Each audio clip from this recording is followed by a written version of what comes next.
Welcome dear students, आप सभी का स्वागत है आर एस सर के यूट्यूब चैनल पर। और एक बार फिर से मैराथन अनलॉक की वेक्टर की क्लास लेकर हम सब आपके सामने लाइव हैं। फटाफट से बेटा सारे के सारे बच्चे लाइव आ जाइएगा, क्योंकि आप सभी लोगों की डिमांड यही थी कि सर आप वेक्टर को करवाइएगा, वेक्टर को डिस्कस करिएगा।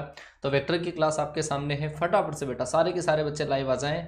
मैराथन अनलॉक का ये सेशन आपके लिए रहेगा। मैराथन अनलॉक की हमारी जो सीरीज है, उन सीरीज के अंदर आपको टॉपिक के साथ में उसी टॉपिक को मतलब थोड़ा सा बड़ा टॉपिक लेकर टॉपिक के साथ में ही आपको कॉन्सेप्ट और क्वेश्चन दोनों साथ में करवा दिए जाते हैं। ठीक है, तो आ जाइएगा, फटाफट से आ जाओ। कमॉन कमॉन कमॉन कमॉन, फटाफट से बेटा पूरे जोश के साथ में सारे के सारे बच्चे, और क्लास को शेयर जरूर करके आइएगा। और बेटा वेक्टर पढ़ाऊंगा नहीं, बिल्कुल फील करा दूंगा कि वेक्टर के अंदर क्या क्या चीजें होती है, बिल्कुल बेसिक्स से लेकर टॉप लेवल के कॉन्सेप्ट के साथ में। और इस चैप्टर के में मिलाकर इस वाली क्लास में अप्रोक्सीमेट 70 के आसपास में आपको क्वेश्चन सोल्व करवाऊंगा, हर टॉपिक के 5 या 6 क्वेश्चन। ठीक है, चलो जी आ जाइएगा, फटाफट से आ जाइएगा। मैं स्टार्ट करता हूं आज की क्लास। तो आज की क्लास मैराथन अनलॉक की वेक्टर की क्लास है। सारे के सारे बच्चे बिल्कुल जोश के साथ में आ जाएंगे। चलो जी, और मेरी पूरी क्लासेस जो है उनके बारे में मैं आपको टाइम शेड्यूल बता दूं कि 12:30 बजे जो मेरी क्लास होती है वो मैराथन की क्लास होती है। मैराथन अनलॉक वाली जो सीरीज हमने चला रखी है वो 2-4 चैप्टर रहे हैं, उसके बाद में इसकी जगह कोई दूसरी सीरीज आपके स्टार्ट हो जाएगी। ठीक है, मैराथन कॉन्सेप्ट होंगे आपके पास। उसके बाद में 7 AM पर मेरी जो क्लास आती है वो आता है फुल सिलेबस का मॉक टेस्ट आता है। अनअकैडमी पर मेरी केवल एक ही क्लास आती है। आप अपने पूरे सिलेबस का एनालिसिस करते हो और बहुत ज़्यादा बच्चे उस क्लास के अंदर बिल्कुल एनर्जी से जोश में बढ़ जाते हैं। बहुत सारे बच्चे जो इस क्लास में भी हैं, आपको पता होगा कि इस वाले क्लास के अंदर जो एनर्जी बन जाती है अपनी, वो सर नींद नहीं आने देती है। वो सुबह कई बच्चे तो जाग नहीं पाते हैं, और मैं बोलता हूं कि बेटा इस क्लास के बाद में आप सो नहीं पाओगे, आपकी नींद उड़ जाएगी। ठीक है, चलो जी 6 PM पर जो आपकी क्लास होती है वो RS अग्रवाल का सॉल्यूशन है। और हो सकता है आपके लिए कल अलग से एक सरप्राइज हो। बार बार आप कोनिक कोनिक कर रहे हो तो उसके लिए हम सरप्राइज आप लोगों को देंगे। अगर आपने अभी तक हमारे को अनअकैडमी पर फॉलो नहीं किया है तो मुकेश कुमार कुमावत के नाम से सर्च करिएगा। मेरी प्रोफाइल के अंदर आपको ऐसी क्लासेस मिलेगी, ड्रीम एयरफोर्स के नाम से पूरा आपको मॉक टेस्ट मिलेगा फुल सिलेबस का, और एज ए एग्जाम पैटर्न होगा। एज ए एग्जाम पैटर्न होगा, आप ज्वाइन कर सकते हैं उसको। तीसरी बात मैं बताऊं, आपके पास अनअकैडमी पर अगर आपको प्लस का सब्सक्रिप्शन लेना हो तो ये आपके पास 1 मंथ का, 3 मंथ का, 6 मंथ का चार्जेस है। और ये चार्जेस के अंदर अगर आप ये वाला कोड अप्लाई करते हैं, RS सर लाइव वाला कोड अप्लाई करते हैं, तो इससे आपको 10% इंस्टेंट डिस्काउंट मिल जाएगा।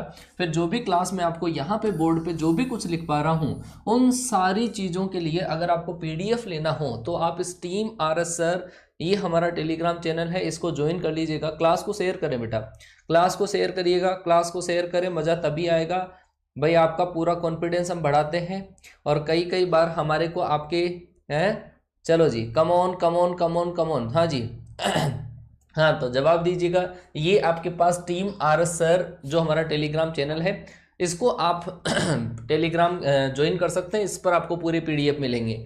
एक मोटिवेशन कोट के साथ में मैं आज की क्लास की शुरुआत करूंगा बेटा। एक मोटिवेशन कोट के साथ में, जीत निश्चित हो तो कायर भी लड़ सकते हैं, जीत निश्चित हो तो कायर भी लड़ सकते हैं, बहादुर वो कहलाते हैं जो हार निश्चित हो और फिर भी मैदान नहीं छोड़ते हैं, फिर भी मैदान नहीं छोड़ते हैं। एक इस मोटिवेशन कोट के साथ में पूरी एनर्जी अपने आप को फील करवाइएगा कि आप सारे बहादुर हो, योद्धा हो, मैदान नहीं छोड़ेंगे। एक एक क्वेश्चन अपने लिए बहुत ज़्यादा इंपॉर्टेंट है। चलो स्टार्ट कर दिया जाए, आज का जो लेक्चर है स्टार्ट कर दिया जाए। और आज का लेक्चर की शुरुआत होगी वेक्टर और स्केलर क्वांटिटीज से। ठीक है, वेक्टर का मतलब सदिश राशियां, स्केलर का मतलब अदिश राशियां। तो सदिश राशियां क्या होती है? सदिश राशियां वो होती है जिनके अंदर दिशा और परिमाण दोनों होते हैं। वेक्टर क्वांटिटीज के अंदर क्या होता है? वेक्टर क्वांटिटीज के अंदर एक तो आपके पास क्या होती है? डायरेक्शन होती है। मतलब इसके अंदर देखना क्या क्या चीजें होती है, दिशा भी होता है और इसका परिमाण भी होता है, मतलब मैग्नीट्यूड भी आपके पास होता है। दिशा, परिमाण प्लस आपके पास इसका जो सम होता है वो किसके? वेक्टर लॉ के अकॉर्डिंग होता है। वेक्टर लॉ के अकॉर्डिंग आपके पास होता है। ये 3 चीजें जरूरी है। कोई भी सदिश राशि के लिए 3 चीजें जरूरी है। उसके अंदर दिशा होनी चाहिए, परिमाण होना चाहिए, और जिसका योग जो है वो सदिश के नियमों के अनुसार होना चाहिए। वही आपके पास सदिश राशियां होगी। कई बार आपके पास ऐसी क्वांटिटीज होगी, जैसे आपको दे रखा है स्केलर। स्केलर का मतलब क्या है? अदिश राशियां। और अदिश राशियां वो होती है जिनके अंदर आपके पास डायरेक्शन हो भी सकती है और नहीं भी हो सकती। नई चीज सीखने को मिलेगी बेटा। दिशा हो भी सकती है, नहीं भी हो सकती, ठीक है। दूसरी चीज मैं आपको कहूं कि ये जो आपके पास परिमाण होगा ये इसके अंदर होता है, दिशा हो भी सकती है, परिमाण हमेशा होगा, दिशा हो भी सकती है, नहीं भी हो सकती, ठीक है। लेकिन जिसका योग करने के लिए अपन जो रूल लगाते हैं वो एल्जेब्रिक यूज अगर अपन लगाते हैं, डायरेक्ट यदि अपन प्लस कर देते हैं तो वो आपके पास क्या होती है, अदिश राशियां। कुछ एग्जांपल देखते हैं, जैसे मान लो कि आपके पास कोई भी चीज का द्रव्यमान है, ठीक है, द्रव्यमान है, जैसे कोई दूरी है, तो वो आपके पास क्या है, अदिश राशियां। सदिश राशियों के अंदर विस्थापन के अंदर परिमाण और दिशा दोनों होते हैं।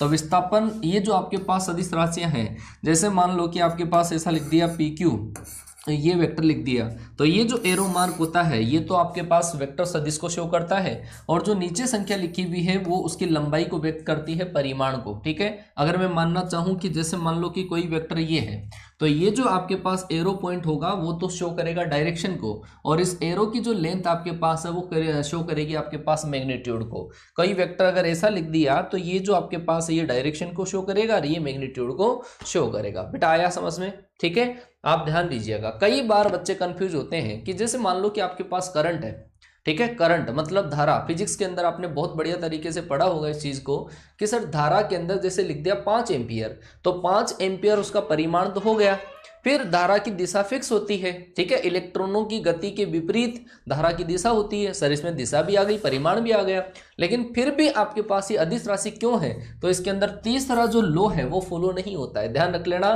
धारा अदिश राशि इस वजह से होती है क्योंकि उसके अंदर दिशा भी होती है, परिमाण भी होता है, लेकिन उसका जो योग है वो एल्जेब्रिक योग होता है, वेक्टर के जो आपके पास लॉ होते हैं वो इसके अंदर नहीं होता है, ठीक है जी। चलो जी, अब मैं आपसे आगे बात करता हूं रिप्रेजेंटेशन ऑफ ए वेक्टर की। एक वेक्टर को अपन किस तरीके से रिप्रेजेंट करते हैं। एक वेक्टर को रिप्रेजेंट करने के लिए, जैसे स्पेस के अंदर आपके पास वेक्टर को रिप्रेजेंट करने के लिए से 3D के अंदर व्यक्त करते हैं। एक्स एक्सिस के अंदर जो पोजीशन वेक्टर आपके पास होता है वो आई कैप शो करता है, और वाई डायरेक्शन के अंदर जो होता है वो जे क्यूब को शो करता है, और जेड के अंदर जो आपके पास वेक्टर होता है, जो यूनिट वेक्टर होता है, वो के क्यूब को शो करता है। मान लो कि कोई पॉइंट अगर आपके पास यहाँ पर है और इस पॉइंट के कोऑर्डिनेट अगर आपके पास x, y, z है, तो इस पॉइंट को यदि अपन ओरिजिन से मैच कर देते हैं, ये वाला पॉइंट अगर ओ ए हुआ तो इन दोनों को मैच करने वाला जो वेक्टर होता है जिसको अपन क्या बोलेंगे, ओ ए वेक्टर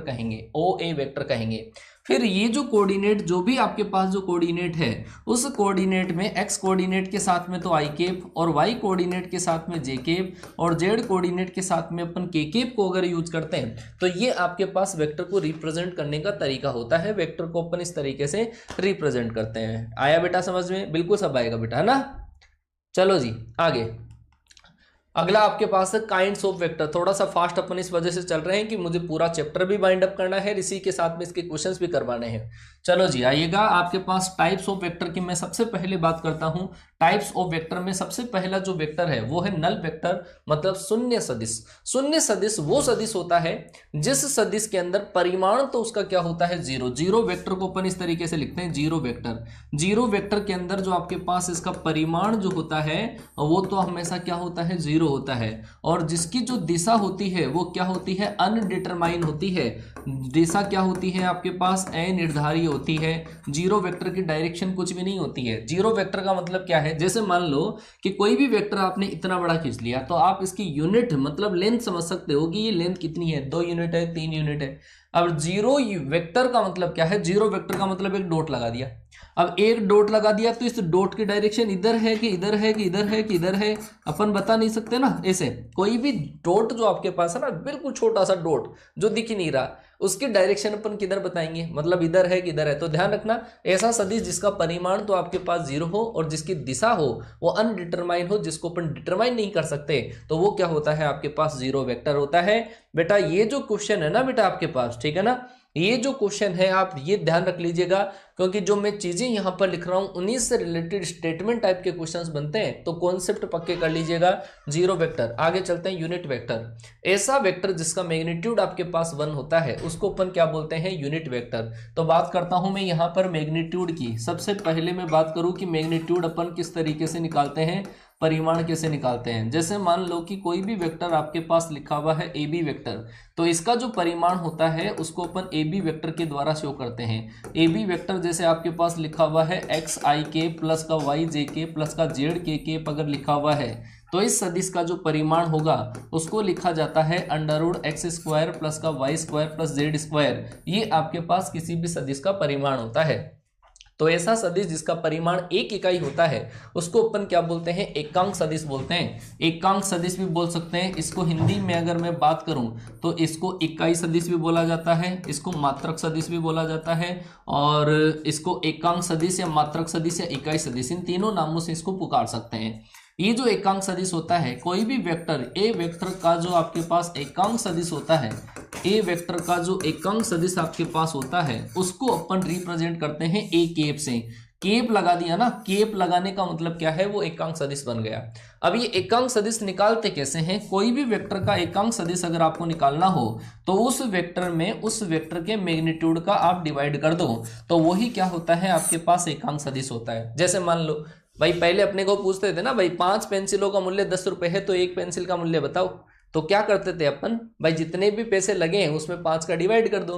तो यहां पर भी बात ऐसी है, कोई भी वेक्टर अगर आपको दे दिया, जैसे मान लो कि आपको ऐसा दे दिया कि अगर ए वेक्टर के बराबर दे दिया 2i केप प्लस का 3j केप और माइनस का 4k केप दे दिया, और आपको पूछ लिया भाई इसका एकांक सदिश निकालो, तो इसका एकांक सदिश निकालने के लिए इसके परिमाण का आप इसमें क्या कर दो, डिवाइड कर दो।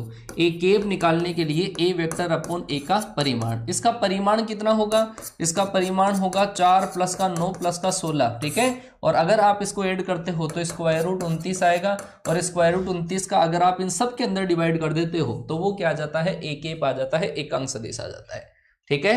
हाँ समझ गए बेटा। तो इस तरीके से अपन एकांक सदिश निकालते हैं, ठीक है। एकांक सदिश का मतलब उसका जो परिमाण होता है, एकांक सदिश का जो परिमाण होता है वो हमेशा क्या होता है, एक होता है। ध्यान रखना, एकांक सदिश का परिमाण हमेशा एक होता है। आगे चलते हैं, अगला दे रखा है इक्वल वेक्टर, बहुत ही इंपॉर्टेंट चीज है बेटा ये इक्वल वेक्टर। इक्वल वेक्टर के अंदर अपन दो कंडीशन लगाते हैं, ऐसे वेक्टर जिनका आपके पास ऐसे वेक्टर जिनका मैग्नीट्यूड सेम हो, परिमाण समान हो और उनकी दिशा भी समान हो, उसको अपन क्या बोलते हैं, इक्वल वेक्टर बोलते हैं। They have the same direction, जिनकी दिशा भी सेम हो और परिमाण भी समान हो, ऐसे सदिशों को क्या बोला जाता है, इक्वल वेक्टर, समान वेक्टर। अगर मैं बात करूं तो आपके पास समान वेक्टर की कंडीशन में, जैसे मान लो कि मैंने ऐसा माना A vector equal to x1 i के प्लस का y1 j के प्लस का z1 k के, अगर ऐसा वेक्टर है, और दूसरा vector B vector equal to आपको दे रखा है x2 i के प्लस का y2 j के प्लस का z2 k के है, तो पहली बात तो इनका परिमाण समान होना चाहिए। अगर ये दो वेक्टर अगर आपस में बराबर है, ए वेक्टर बराबर बी वेक्टर है, तो ये तभी पॉसिबल है जब दोनों में x i केप का कोफिशिएंट बराबर, जे केप का कोफिशिएंट बराबर और के केप का जो कोफिशिएंट है ये क्या हो, आपस में बराबर। तो इसका मतलब आपके पास x1 बराबर तो होगा x2,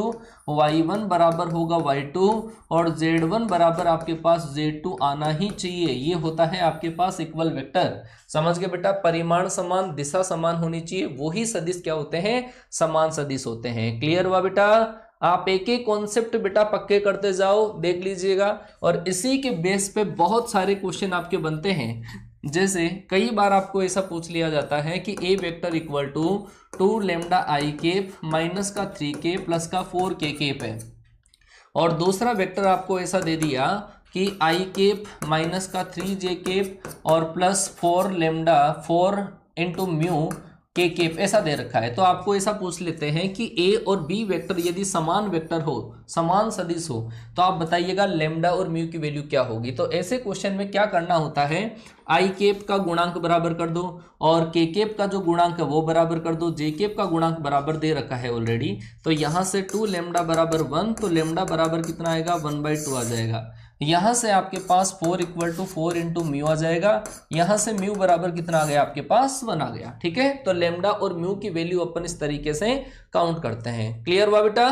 चलो जी आगे चलते हैं। अगला क्वेश्चन, अगला आपके पास कोलिनियर वेक्टर। क्या कमाल की चीज है ये, बहुत ही इंपॉर्टेंट सबसे ज्यादा इंपॉर्टेंट इस चैप्टर के अंदर वेक्टर का जो टाइप्स है, तो उनमें से आपके पास एक वेक्टर ये है कोलिनियर। कोलिनियर का मतलब क्या होता है? संरेख होता है।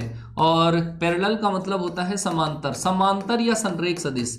बेटा वेक्टर की लैंग्वेज के अंदर कोई भी दो वेक्टर जिनकी डायरेक्शन सेम होती है, सेम दिशा में होते हैं, समांतर होते हैं, एक वेक्टर ऐसा, दूसरा वेक्टर ऐसा, एक वेक्टर अगर आपके पास ऐसा भी है, तो ये जो पैरेलल होनी चाहिए, बस कंडीशन क्या है कि पैरेलल होनी चाहिए। ये जो पैरेलल होते हैं, जो समांतर होते हैं आपस में, इनको क्या बोला जाता है? इन्हीं को क्या बोला जाता है? इनको बोला जाता है संरेख। अपन इनको ऐसा नहीं बोलते कि वेक्टर पैरेलल है, इसको बोला जाता है कोलिनियर। और कोलिनियर के अंदर ही आप ये समझ जाना कि वो क्या है? पैरेलल। कई बार पैरेलल बोल देते हैं, कई बार कोलिनियर। तो कोलिनियर का मतलब अपन जियोमेट्री में तो क्या समझते हैं? जियोमेट्री में ऐसे समझते हैं, एक वेक्टर ऐसा, दूसरा ऐसे 3 पॉइंट अगर आपके पास हो तो वो तीनों पॉइंट ऐसे, एक ही लाइन वाले जो पॉइंट होते हैं उनको कोलिनियर बोलते हैं। लेकिन आप थोड़ा सा इस लैंग्वेज में इस तरीके से समझिएगा कि 3 वेक्टर जब आपस में पैरेलल होते हैं, 2 3 4 कितने भी वेक्टर जो पैरेलल हो, आपस में पैरेलल हो, उनको क्या बोला जाता है? कोलिनियर बोला जाता है। ठीक है, हाँ जी, क्लियर बेटा? एक ही लाइन के अंदर, तो ये पॉइंट आपके पास क्या है? कोलिनियर। अगर जो वेक्टर, जो कोलिनियर वेक्टर अगर आपके पास सेम डायरेक्शन के अंदर हो, जिनका मुंह एक ही तरफ हो, उनको तो बोलते हैं लाइक वेक्टर। इनको तो क्या बोला जाता है? Like vector. लाइक का मतलब क्या होता है? समदिश सदिश। क्या बोला जाता है? समदिश। जिनकी दिशा समान होती है उनको क्या बोला जाता है? समदिश। और जैसे इन दोनों की मैं बात करूं तो इसको क्या बोला जाता है? असमदिश बोला जाता है। क्या बोला जाता है? असमदिश सदिश बोला जाता है, या फिर अपोजिट वेक्टर भी बोल सकते हैं, या फिर अनलाइक वेक्टर भी इसको बोला जा सकता है। उम्मीद है आपको समझ में आया होगा। अगर मैं आपसे ये क्वेश्चन पूछूं, क्या बताओ मुझे कि जो कोलिनियर वेक्टर है उनका मैग्नीट्यूड बराबर होना जरूरी है क्या? तो आप क्या कहोगे कि सर हो सकता है कि एक वेक्टर इतना सा है और एक वेक्टर आपके पास इतना बड़ा है, तो ये दोनों वेक्टर बिल्कुल सर कोलिनियर है। ठीक है, सही बात है भाई, ये दोनों समांतर लाइनें ना, समांतर लाइनें हैं तो इसको मतलब कोलिनियर बोल देंगे। लेकिन सर इसकी लेंथ इतनी, इसकी लेंथ इतनी, तो सर परिमाण तो अलग हो सकता है। तो बिल्कुल फैक्ट सी बात है कि इनका जो मैग्नीट्यूड है वो तो अलग अलग हो सकता है। दिशा क्या अलग अलग हो सकती है? क्या दिशा भी हो सकती है अलग अलग। तो ये मोस्ट इंपॉर्टेंट टॉपिक है बेटा। मैं आपको बोलूं कि आपके पास 3 वेक्टर जो आपस में पैरेलल होते हैं उनको क्या बोला जाता है? पैरेलल वेक्टर या कोलिनियर वेक्टर। उनका आपके पास डायरेक्शन सेम होना जरूरी नहीं है, डायरेक्शन सेम हो भी सकती है और नहीं भी हो सकती, मैग्नीट्यूड इक्वल हो भी सकता है और नहीं भी हो सकता। और जो वेक्टर आपके पास जो सेम डायरेक्शन के अंदर होते हैं, जैसे मैं इसकी बात करूं तो यहां पर आप देख लीजिएगा, ये जो वेक्टर, दोनों जो वेक्टर आपके पास हैं वो दोनों वेक्टर आपस में कोलिनियर तो है, और इसी के साथ में इसका एक नाम और बोल दिया जाएगा, और वो नाम क्या है? वो नाम है आपके पास लाइक वेक्टर। लाइक वेक्टर मतलब समदिश सदिश। ठीक है, अगर मान लो कि सर मैं ऐसा कर दूं, इन्हीं दोनों का परिमाण में बराबर कर दूं, तो इसको क्या बोला जाएगा? एक वेक्टर ऐसा, एक वेक्टर ऐसा, इसको किस किस नाम से बोला जा सकता है? इस वेक्टर को किस किस नाम से बोला जा सकता है? आप मुझे कमेंट करके बताएंगे। दो वेक्टर जिनकी दिशा समान है, मैग्नीट्यूड भी बराबर है, आप उसे बताइएगा, कमेंट करके बताओ। देखिए आप क्या क्या बोल सकते हो इनको, कम ऑन देखिए बताओ। डायरेक्शन सेम है, मैग्नीट्यूड भी सेम है, क्या बोलोगे आप इनको? क्या बोलोगे? किस नाम से बोलोगे? क्या क्या नाम से बोल सकते हैं? एक ही नाम नहीं है, इनके बहुत सारे नाम है। कम ऑन फटाफट से बोलिए। देखें क्या होगा बेटा इनका नाम? लाइक वेक्टर, सेम मैग्नीट्यूड वाले वेक्टर। हाँ जी, हाँ बेटा सेम वेक्टर, ये मैंने लिखा है ना, यहाँ पे लिखा है, आप मुझे बताइएगा, फटाफट से कमेंट करके बताओ कि क्या क्या वेक्टर इनको बोला जा सकता है। ठीक है, चलो जी, कोलिनियर बोला जा सकता है, इक्वल वेक्टर बोला जा सकता है, पैरेलल वेक्टर बोला जा सकता है। चलो भाई सारे नाम लिख दिए। हाँ बेटा, ये जो वेक्टर आपके पास लिखा हुआ है, इस वेक्टर को मैं अलग अलग नाम से शो कर सकता हूं, और वो नाम आपके पास, इसको बोला जा सकता है इक्वल वेक्टर, इसको समान सदिश भी बोला जा सकता है, इसको पैरेलल भी बोला जा सकता है, ये समांतर भी है। तीसरी बात, इसको लाइक वेक्टर भी बोला जा सकता है, ये लाइक वेक्टर भी है। तो बेटा ये सारी चीजें आप दिमाग में डाल लेना। और इसको कोलिनियर भी बोला जा सकता है, कोलिनियर भी बोला जा सकता है। तो इनको 4 नामों से बोल सकते हैं। ये संरेख सदिश भी है, ये समान सदिश भी है, ये समदिश सदिश भी है, और ये समांतर सदिश भी है। क्लियर हुआ बेटा? क्लियर हुआ? आप मुझे ये बताइएगा कि कोई भी जो इक्वल वेक्टर है, जो समान सदिश है, वो क्या सदिश होना जरूरी है क्या? चलो इसके बारे में आप मुझे जवाब दीजिएगा। समान सदिश जो है, इक्वल वेक्टर जो है, वो क्या लाइक वेक्टर होंगे या नहीं होंगे? चलो बताओ फटाफट से। Come on come on come on come on. Equal vector like vector बोला जा सकता है क्या? इक्वल वेक्टर को लाइक वेक्टर बोला जा सकता है क्या? कमॉन कमॉन कमॉन कमॉन, बोलो भाई, बोलो फटाफट से, बोलो बोलो, क्या होगा, क्या होगा? बोला जा सकता है क्या? मैं ये पूछ रहा हूं, इक्वल वेक्टर को लाइक वेक्टर बोला जा सकता है क्या? हैं सारे बच्चे नहीं नहीं नहीं नहीं, क्यों बेटा? लाइक वेक्टर क्या होता है? लाइक वेक्टर क्या होता है? मैंने आपको ये कहा कि एक ही डायरेक्शन वाले जो वेक्टर होते हैं ना, एक ही डायरेक्शन वाले जो वेक्टर होते हैं उनको क्या बोलते हैं? लाइक। वो पैरेलल भी होने चाहिए। मैंने इक्वल वेक्टर को क्या बोला? इक्वल वेक्टर को ये बोला जिनकी डायरेक्शन भी सेम हो और मैग्नीट्यूड भी इक्वल हो, उसको क्या बोलते हैं? उसको बोलते हैं इक्वल वेक्टर। तो ये वेक्टर इक्वल वेक्टर है। क्या आपको ये कोलिनियर नहीं दिख रहा क्या? कोलिनियर नहीं है ये कोलिनियर भी है। और अगर मैं बोलूं इसकी डायरेक्शन सेम नहीं है क्या, तो डायरेक्शन भी सेम है, और डायरेक्शन भी अगर सेम है तो ये आपके पास लाइक वेक्टर बोला जा सकता है। ये लाइक वेक्टर भी होगा और इक्वल वेक्टर भी होगा। भाई सारे जो इक्वल वेक्टर है वो लाइक वेक्टर होंगे, लेकिन सारे लाइक वेक्टर का इक्वल वेक्टर होना जरूरी नहीं है। जैसे मान लो कि मैंने लाइक वेक्टर बनाया, एक ये वाला वेक्टर और एक ये वाला वेक्टर, इन वेक्टर को अपन कहेंगे लाइक वेक्टर कहेंगे, लेकिन सर ये इक्वल वेक्टर नहीं है क्योंकि इसका मैग्नीट्यूड इक्वल नहीं है। बेटा आया क्या समझ में? आया समझ में? चलो जी, बहुत बढ़िया, बिल्कुल बिल्कुल बिल्कुल शानदार बेटा। अच्छा हिंदी यूज करें बेटा। लाइक वेक्टर जो होता है, मैंने लिख रखा है समदिश सदिश। समदिश सदिशों को समान सदिश नहीं बोला जा सकता। सारे जो समदिश सदिश होते हैं वो समान सदिश नहीं होते, लेकिन सारे समान सदिश हमेशा समदिश होते हैं। ये दिमाग में बिठा लेना, ठीक है? चलो आगे चलते हैं। अगला कोप्लेनर वेक्टर। कोप्लेनर का मतलब होता है एक ही प्लेन में जो वेक्टर होते हैं उनको बोला जाता है कोप्लेनर वेक्टर। एक ही प्लेन में कैसे? जैसे मान लो कि इस बोर्ड पर मैंने दो लाइनें खींच दी, वो कोप्लेनर होगा। जैसे रूम के अंदर आपने देखा ना, एक रूम के अंदर चार अलग अलग दीवारें होती है, तो एक दीवार पे आपने एक लाइन खींच दी, एक वेक्टर ये, एक इस दीवार पे लाइन खींच दी, दूसरा वेक्टर ये। इनको तो बोला जाता है स्क्यू वेक्टर, ठीक है? विषम तलीय, अलग अलग तलों के अंदर जो होते हैं। जैसे मैं यहाँ पे बात करता हूं, ये आपके पास, जैसे मान लो कि ये आपके पास एक प्लेन बना, ये आपके पास एक प्लेन है, आपने यहाँ पे एक वेक्टर मान लिया, ठीक है? एक वेक्टर आपने यहाँ पे मान लिया, तो इनको बोला जाता है आपके पास कोप्लेनर वेक्टर। एक ही समतल में है। आप यहाँ पे भी बना सकते हो, जैसे सर ये एक्स वाई प्लेन है और इस एक्स वाई प्लेन के अंदर एक वेक्टर ये रहा, एक वेक्टर आपके पास ये रहा, तो इनको क्या कहा जाएगा? Coplanar vector. एक ही प्लेन के अंदर होने चाहिए वो दोनों, जिनको क्या कहेंगे अपन? कोप्लेनर कहेंगे, ठीक है? समतलीय सदिश कहेंगे बेटा, समतलीय सदिश। समतलीय सदिश मतलब यार एक दो वर्ड इंग्लिश के यूज कर लो, फिर तो हिंदी हिंदी चिल्लाने लग जाते हो तुम लोग, ठीक है? समतलीय सदिश इनको बोला जाता है। बेटा इसके अंदर एक चीज जो इंपॉर्टेंट है वो पॉइंट आपके पास ये है कि जो भी वेक्टर आपस में कोलिनियर कोप्लेनर वेक्टर होंगे, इनिशियल जो पॉइंट होता है, प्रारंभिक बिंदु समान होता है। प्रारंभिक बिंदु समान होता है। जिनका भी प्रारंभिक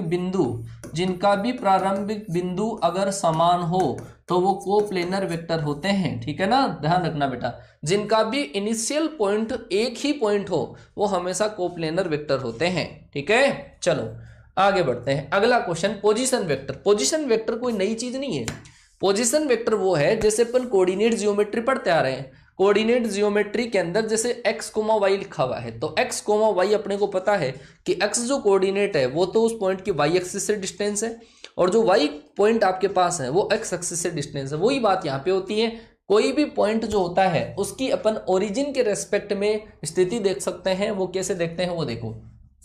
मान लो कि आपके पास ऐसा दे रखा है, ये एक पॉइंट को यहाँ पे सिचुएट आपने कर रखा है x, y, z, और इस पॉइंट को भाई में इसकी जो पोजीशन देखेंगे वो तीनों एक्सिस के रेस्पेक्ट में तो x, y, z है, ठीक है? यहाँ पर डायरेक्शन नहीं है, ओनली मैग्नीट्यूड है। जब मैग्नीट्यूड लिखते हैं तो वो 3D की बात हो जाती है। अगर इसको मैं वेक्टर में चेंज करना चाहूँ तो इसकी एक फिक्स डायरेक्शन होगी, ठीक है? तीनों अक्षों से क्या क्या इसकी डायरेक्शन है, तो इसको ओरिजिन से मैच करने वाला जो वेक्टर होता है उसको क्या बोल दिया जाता है? Position vector. और ये जो पॉइंट है, इस पॉइंट का जो पोजीशन वेक्टर लिखा जाएगा वो इस तरीके से लिखा जाएगा, OA vector equal to X coordinate के साथ में तो आई कैप लगा दो, वाई कोऑर्डिनेट के साथ में जे कैप लगा दो, और जेड कोऑर्डिनेट के साथ में आप क्या की के कैप लगा दो। ये आपके पास क्या होता है, पोजीशन वेक्टर होता है, स्थिति सदिश होता है। Vector in terms of position vector, जैसे मान लो कि आपको ऐसा दे रखा है कि एक पॉइंट तो आपको ऐसा दे रखा है स्पेस के अंदर एक पॉइंट तो आपको यहाँ पे दे रखा है, दूसरा पॉइंट आपको यहाँ पे दे रखा है, और आपको निकालना है, ये निकालना है, ए बी वेक्टर निकालना है। तो अगर आपको ए बी वेक्टर निकालना हो तो पहले आप इस वाले वेक्टर को निकालने के लिए इसका ये जो पॉइंट है इसको तो बोलते हैं प्रारंभिक, मतलब बोलते हैं इसको तो बोलते हैं इनिशियल, और इसको बोलते हैं अपन फाइनल बोलते हैं। अगर आप जो फाइनल पॉइंट है उसके पोजीशन वेक्टर में से अगर उसका इनिशियल पॉइंट का पोजीशन वेक्टर अगर आप माइनस कर दोगे तो वो क्या होगा, आपके पास पोजीशन वेक्टर होगा। क्लियर हुई बात। जैसे मान लो कि मैं कहूं आपके पास कि एक पॉइंट ए के जो कोऑर्डिनेट है वो तो है x1, y1, z1, और b के जो कोऑर्डिनेट है वो है x2, y2, z2। और अगर आपको ऐसा पूछ लिया जाए कि आप ए बी वेक्टर काउंट करिएगा, ए बी वेक्टर कैलकुलेट करो, तो ए बी वेक्टर के लिए आप इसमें से लास्ट वाला है ना बी में से पहले वाले का x कोऑर्डिनेट माइनस कर दो, x कोऑर्डिनेट के साथ में आई कैप लगा दो, y कोऑर्डिनेट के साथ में जे कैप और z कोऑर्डिनेट के साथ में के कैप। तो आप क्या लिखोगे sir, x2 minus x1 into I cap plus y2 minus y1 into J cap और z2 माइनस z1 इंटू के कैप। दो पॉइंटों को मैच करने वाली लाइन का जो पोजीशन वेक्टर निकालते हैं वो इस तरीके से निकालते हैं, ये आपको ध्यान रखना है बेटा। ठीक है, चलो जी, हाँ बिल्कुल देख सकते हो बेटा ना। चलो जी, ये आपके पास पोजीशन वेक्टर है। चलो जी, आगे आपके पास है रेसिप्रोकल वेक्टर। रेसिप्रोकल वेक्टर का मतलब होता है व्युत्क्रम सदिश, और व्युत्क्रम सदिश का मतलब क्या होता है, ऐसे सदिश जिसका परिमाण पहले वाले का उल्टा होता है उसको अपन रेसिप्रोकल वेक्टर बोलते हैं। व्युत्क्रम बहुत कम पूछा जाता है। एक सदिश ऐसा जिसका परिमाण पहले वाले का उल्टा होता है, जैसे एक का परिमाण 2 है, एक सदिश ऐसा है जिसका परिमाण 1/√2 आ जाए, तो वो सदिश क्या बोला जाता है, रेसिप्रोकल वेक्टर बोला जाता है, व्युत्क्रम सदिश बोला जाता है। ठीक है, हालांकि एक अपने पास इसके अंदर एक सदिश और होता है, विपरीत सदिश और होता है, अपोजिट वेक्टर, विपरीत सदिश, अपोजिट वेक्टर। ठीक है, तो ये अपोजिट वेक्टर क्या होता है, अपोजिट वेक्टर का मतलब होता है दिशा बिल्कुल जस्ट विपरीत होती है और परिमाण क्या होता है, समान होता है। जैसे एक वेक्टर ये वाला है ए वेक्टर, तो ये वाला जो वेक्टर होता है वो क्या होगा, माइनस ए वेक्टर। ऐसे सदिशों को क्या बोला जाता है, विपरीत सदिश बोला जाता है। ठीक है, तो ध्यान रखना बेटा, विपरीत सदिश क्या होते हैं, मतलब अनलाइक जो वेक्टर होते हैं, ठीक है, ये हमेशा ये भी पैरेलल वेक्टर होते हैं, कोलिनियरी बोले जाते हैं। ठीक है, चलो जी, बहुत बढ़िया बेटा। ठीक है, आगे चलते हैं। ये क्वेश्चन आपके पास है, जो मैंने अभी तक आपको डिस्कस करवाया है उन्हीं के बेस पे मैं आपसे क्वेश्चंस करूंगा। तो आपको दे रखा है, पहला आपको दे रखा है ए इज ए कांस्टेंट वेक्टर। ए आपके पास एक कांस्टेंट है, अचर सदिश है। ए अगर आपके पास एक अचर सदिश हो तो बताओ कौन सा ऑप्शन आपके पास इसमें सही आएगा। ए की दिशा अचर होगी, दिशा अचर हो सकती है क्या, दिशा कांस्टेंट होती है क्या। ये बोल रहा है मैग्नीट्यूड अचर है। फिर ये आपको बोल रहा है कि मापांक और दिशा, मतलब कोई भी वेक्टर को, जैसे मैंने बोल तो दिया उसको वेक्टर, जैसे ओ ए वेक्टर मैंने बोला, तो ओ ए वेक्टर को मैं 3i प्लस 4j ये आपके पास हो सकता है। लेकिन मैंने यहाँ पे कांस्टेंट वेक्टर है, कांस्टेंट मैंने इसको वेक्टर बना तो दिया, लेकिन एक्चुअल के अंदर वो इतना ही लिखा हुआ है। इतना ही जब लिखा हुआ होता है तो उसकी डायरेक्शन भी कांस्टेंट होती है, मैग्नीट्यूड भी कांस्टेंट होता है। तो ऐसे कांस्टेंट के अंदर आपके पास सी ऑप्शन राइट होगा। ध्यान रखना, कांस्टेंट जो वेक्टर होता है उसका डायरेक्शन, मैग्नीट्यूड दोनों क्या होते हैं, कांस्टेंट होते हैं। आगे चलते हैं। आगे आपको दे रखा है कि ए वेक्टर और बी वेक्टर बराबर है, दो वेक्टर समान है। जब दो वेक्टर समान होते हैं तो दोनों का समान मापांक तथा संरेखी है, पहला ऑप्शन। दूसरा ऑप्शन, दोनों का समान मापांक है और समदिश सदिश है, दोनों का मापांक समान है। तीसरा, दोनों का असमान मापांक, तो असमान मापांक तो बिल्कुल सीधी सी गलत। दो का मापांक समान है, गलत है, क्योंकि दिशा के बारे में बात नहीं कर रहा। इन दोनों के बारे में देखना है आपको क्या होगा। आप मुझे ये बताइएगा, इन दोनों में से बेटा चक्कर पड़ेगा इस क्वेश्चन के अंदर। दोनों का समान मापांक है, समरेखी है बेटा, समान मापांक और समरेखी सदिश। ये जो वेक्टर मैं बना रहा हूं ना आपके पास, ये समान मापांक भी है, समरेखी भी है। जैसे एक वेक्टर मैंने ऐसा बनाया और एक वेक्टर मैंने ऐसा बनाया, तो ये जो आपके पास है ये समान मापांक के भी है, सेम मैग्नीट्यूड का भी है, और ये कोलिनियर वेक्टर भी है। मुझे बताओ कौन सा ऑप्शन राइट आएगा। ये बात भी ना बेटा, कॉन्सेप्ट इन्हीं को बोलते हैं, कॉन्सेप्ट बोलते हैं, इनको बोलते हैं कॉन्सेप्ट। आया समझ में। ये जो वेक्टर है इन वेक्टर को मैंने कहा था बेटा लाइक वेक्टर, लाइक मतलब क्या कहा था, समदिश सदिश होते हैं, ठीक है। और कोई भी सदिश, ये समदिश भी है और इसको अगर मैं बोलूं संरेखी भी है, लेकिन ये वाला आपके पास सारे समदिश सदिश, ठीक है, संरेखीय होते हैं, लेकिन सारे संरेखीय सदिश का समदिश होना जरूरी नहीं है। तो इस क्वेश्चन का जो राइट आंसर होगा, सॉरी आपके पास देख लो कौन सा होना चाहिए, समदिश होना चाहिए, वो समदिश होना चाहिए, तभी आपके पास राइट आंसर आएगा। ए ऑप्शन वालों गलत है बेटा, यहां पे संरेख सदिश लिखा हुआ है। संरेख सदिश इस कंडीशन में भी होते हैं और इस कंडीशन में भी होते हैं। संरेख का मतलब है पैरेलल। अब पैरेलल की सेम डायरेक्शन होती है, वही क्या होता है, इक्वल होता है, और जिसकी सेम डायरेक्शन हो गई इसको क्या बोल देते हैं, समदिश बोल देते हैं। तो आपके पास ऑप्शन आएगा बी आएगा इसका, ठीक है बेटा, बी आंसर आएगा, ध्यान रख लेना, बहुत बढ़िया कॉन्सेप्चुअल क्वेश्चन है।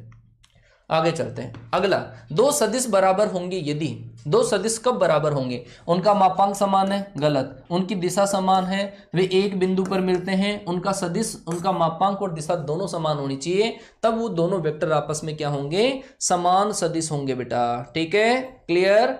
चलो जी आगे चलते हैं, आगे चलते हैं। निम्न में से कौन सा इकाई सदिश है, इकाई सदिश जिसका परिमाण एक इकाई होता है, परिमाण निकाल लो। इसका परिमाण मैंने निकालना सिखाया आपको कि आई केप का गुणांक कितना, एक का स्क्वायर प्लस एक का स्क्वायर, तो इसका जो मापांक आएगा √2 आएगा। इसका मापांक कितना आएगा, √1 प्लस 1 प्लस 1 √3 आया, एक नहीं आया। अब इसका मापांक निकाल लो तो क्या आएगा, 1/√3 कितना, 1/3 प्लस 1/3 प्लस 1/3, और तीनों को यदि आप प्लस करोगे तो कितना आएगा, 1। तो इसका जो मापांक है वो कितना आया, 1। तो ये क्या है, आपस में एकांक सदिश। आगे चलते हैं, अगला क्वेश्चन, शून्य वेक्टर की दिशा क्या होगी, बताओ। जीरो वेक्टर की जो दिशा होती है वो क्या होती है, अनिर्धारीय होती है। मैंने स्टार्टिंग में बोल दिया था कि जीरो वेक्टर की जो डायरेक्शन होती है वो क्या होती है, अनिर्धारीय होती है। आगे चलिए, आगे अपन बात करेंगे एडिशन एंड सब्ट्रैक्शन के बारे में। तो एडिशन के लिए अपन दो रूल लगाते हैं, एक तो लगाते हैं ट्राइंगल लॉ, और ट्राइंगल लॉ के अकॉर्डिंग क्या होता है, जैसे ये ट्राइंगल आपको दिख रहा है, अगर आपके पास कोई से भी दो पॉइंट हो, कोई से भी दो पॉइंट एक ही डायरेक्शन में चलने वाले कोई भी दो वेक्टर हो, तो उन दोनों पॉइंटों को, स्टार्टिंग पॉइंट को एंड पॉइंट से मैच करने वाला जो वेक्टर होता है, ये वाला जो वेक्टर होता है, इसको क्या बोला जाता है, इसको बोला जाता है परिणामी, मतलब रिजल्टेंट वेक्टर है, रिजल्टेंट वेक्टर। तो ये रिजल्टेंट वेक्टर सेम डायरेक्शन के अंदर चलने वाले सदिशों के योग के बराबर होता है, सेम डायरेक्शन में चलने वाले सदिशों के योग के बराबर होता है। ये क्या होता है, ट्राइंगल लॉ होता है। बस इतना ही ध्यान रखना है आपको, यूज नहीं होगा, ठीक है, बहुत कम केस में यूज करेंगे इसको। एक ही दिशा में चलने वाले दो सदिशों का योग उनको मिलाने वाले तीसरे सदिश के बराबर होता है। अगर वो दो सदिश त्रिभुज की भुजाओं को निरूपित करें तो उनका जो परिणामी होगा आपके पास ये वाला उनको मिलाने वाला सदिश होगा। क्लियर हुआ बेटा, चलो जी आगे चलते हैं। अगला आपके पास है पैरेललोग्राम लॉ, मतलब समांतर चतुर्भुज का नियम। और समांतर चतुर्भुज का नियम आपने पढ़ रखा है, यदि आपके पास ए वेक्टर और बी वेक्टर, इसकी दो आसन्न भुजाएं दे रखी है, तो ये बी वेक्टर है तो ये भी आपके पास सेम डायरेक्शन होती है, पैरेलल होते हैं ये भी बी वेक्टर होगा। और ये वाला जो वेक्टर आपके पास आता है इसमें ट्राइंगल लॉ लग जाएगा। ये ए वेक्टर, ये आपके ये ए दे रखा है, ये ए वेक्टर है, ये बी वेक्टर, यहाँ पे ट्राइंगल लॉ लगा, ए प्लस बी आया। लेकिन आप देख लीजिएगा ये वाला जो वेक्टर है इसकी डायरेक्शन को आपको ऐसे मानना पड़ेगा। ये वाला जो आपके पास है ए बी जो है आपके पास, उसको क्या मानोगे आप, ए बी अगर आपको निकालना है तो देखो इसमें ट्राइंगल लॉ लगाओ, एक ही डायरेक्शन के अंदर चलने वाले कौन कौन सा, एक तो O A vector plus A B vector, ये बराबर किसके होगा, ओ बी वेक्टर के। अगर मुझे निकालना है इससे ए बी वेक्टर निकालना है तो वो क्या आएगा आपके पास, ओ बी वेक्टर माइनस का ओ ए वेक्टर, तो ये वाला वेक्टर आ जाएगा बी वेक्टर माइनस का ए वेक्टर। ये ध्यान दीजिएगा, ये वाला तो होगा ए प्लस बी, और ये वाला जो आपके पास है ये डायगोनल वाला वो क्या होगा, बी वेक्टर माइनस ए वेक्टर। ये आपके पास विकर्ण सदिश होगा। क्लियर हुआ बेटा, ये डायरेक्ट क्वेश्चन बनता है, इसका ध्यान रखना। अगर समांतर चतुर्भुज में ऐसा दे रखा है तो आपके पास इस डायगोनल का तो ए प्लस बी है, तो दूसरे का क्या होगा, बी माइनस ए होगा। चलो जी आगे चलते हैं, आगे चलते हैं। अगला क्वेश्चन, ये आपके पास सब्ट्रैक्शन ऑफ वेक्टर, सब्ट्रैक्शन मतलब एक वेक्टर में से दूसरा माइनस कर दो।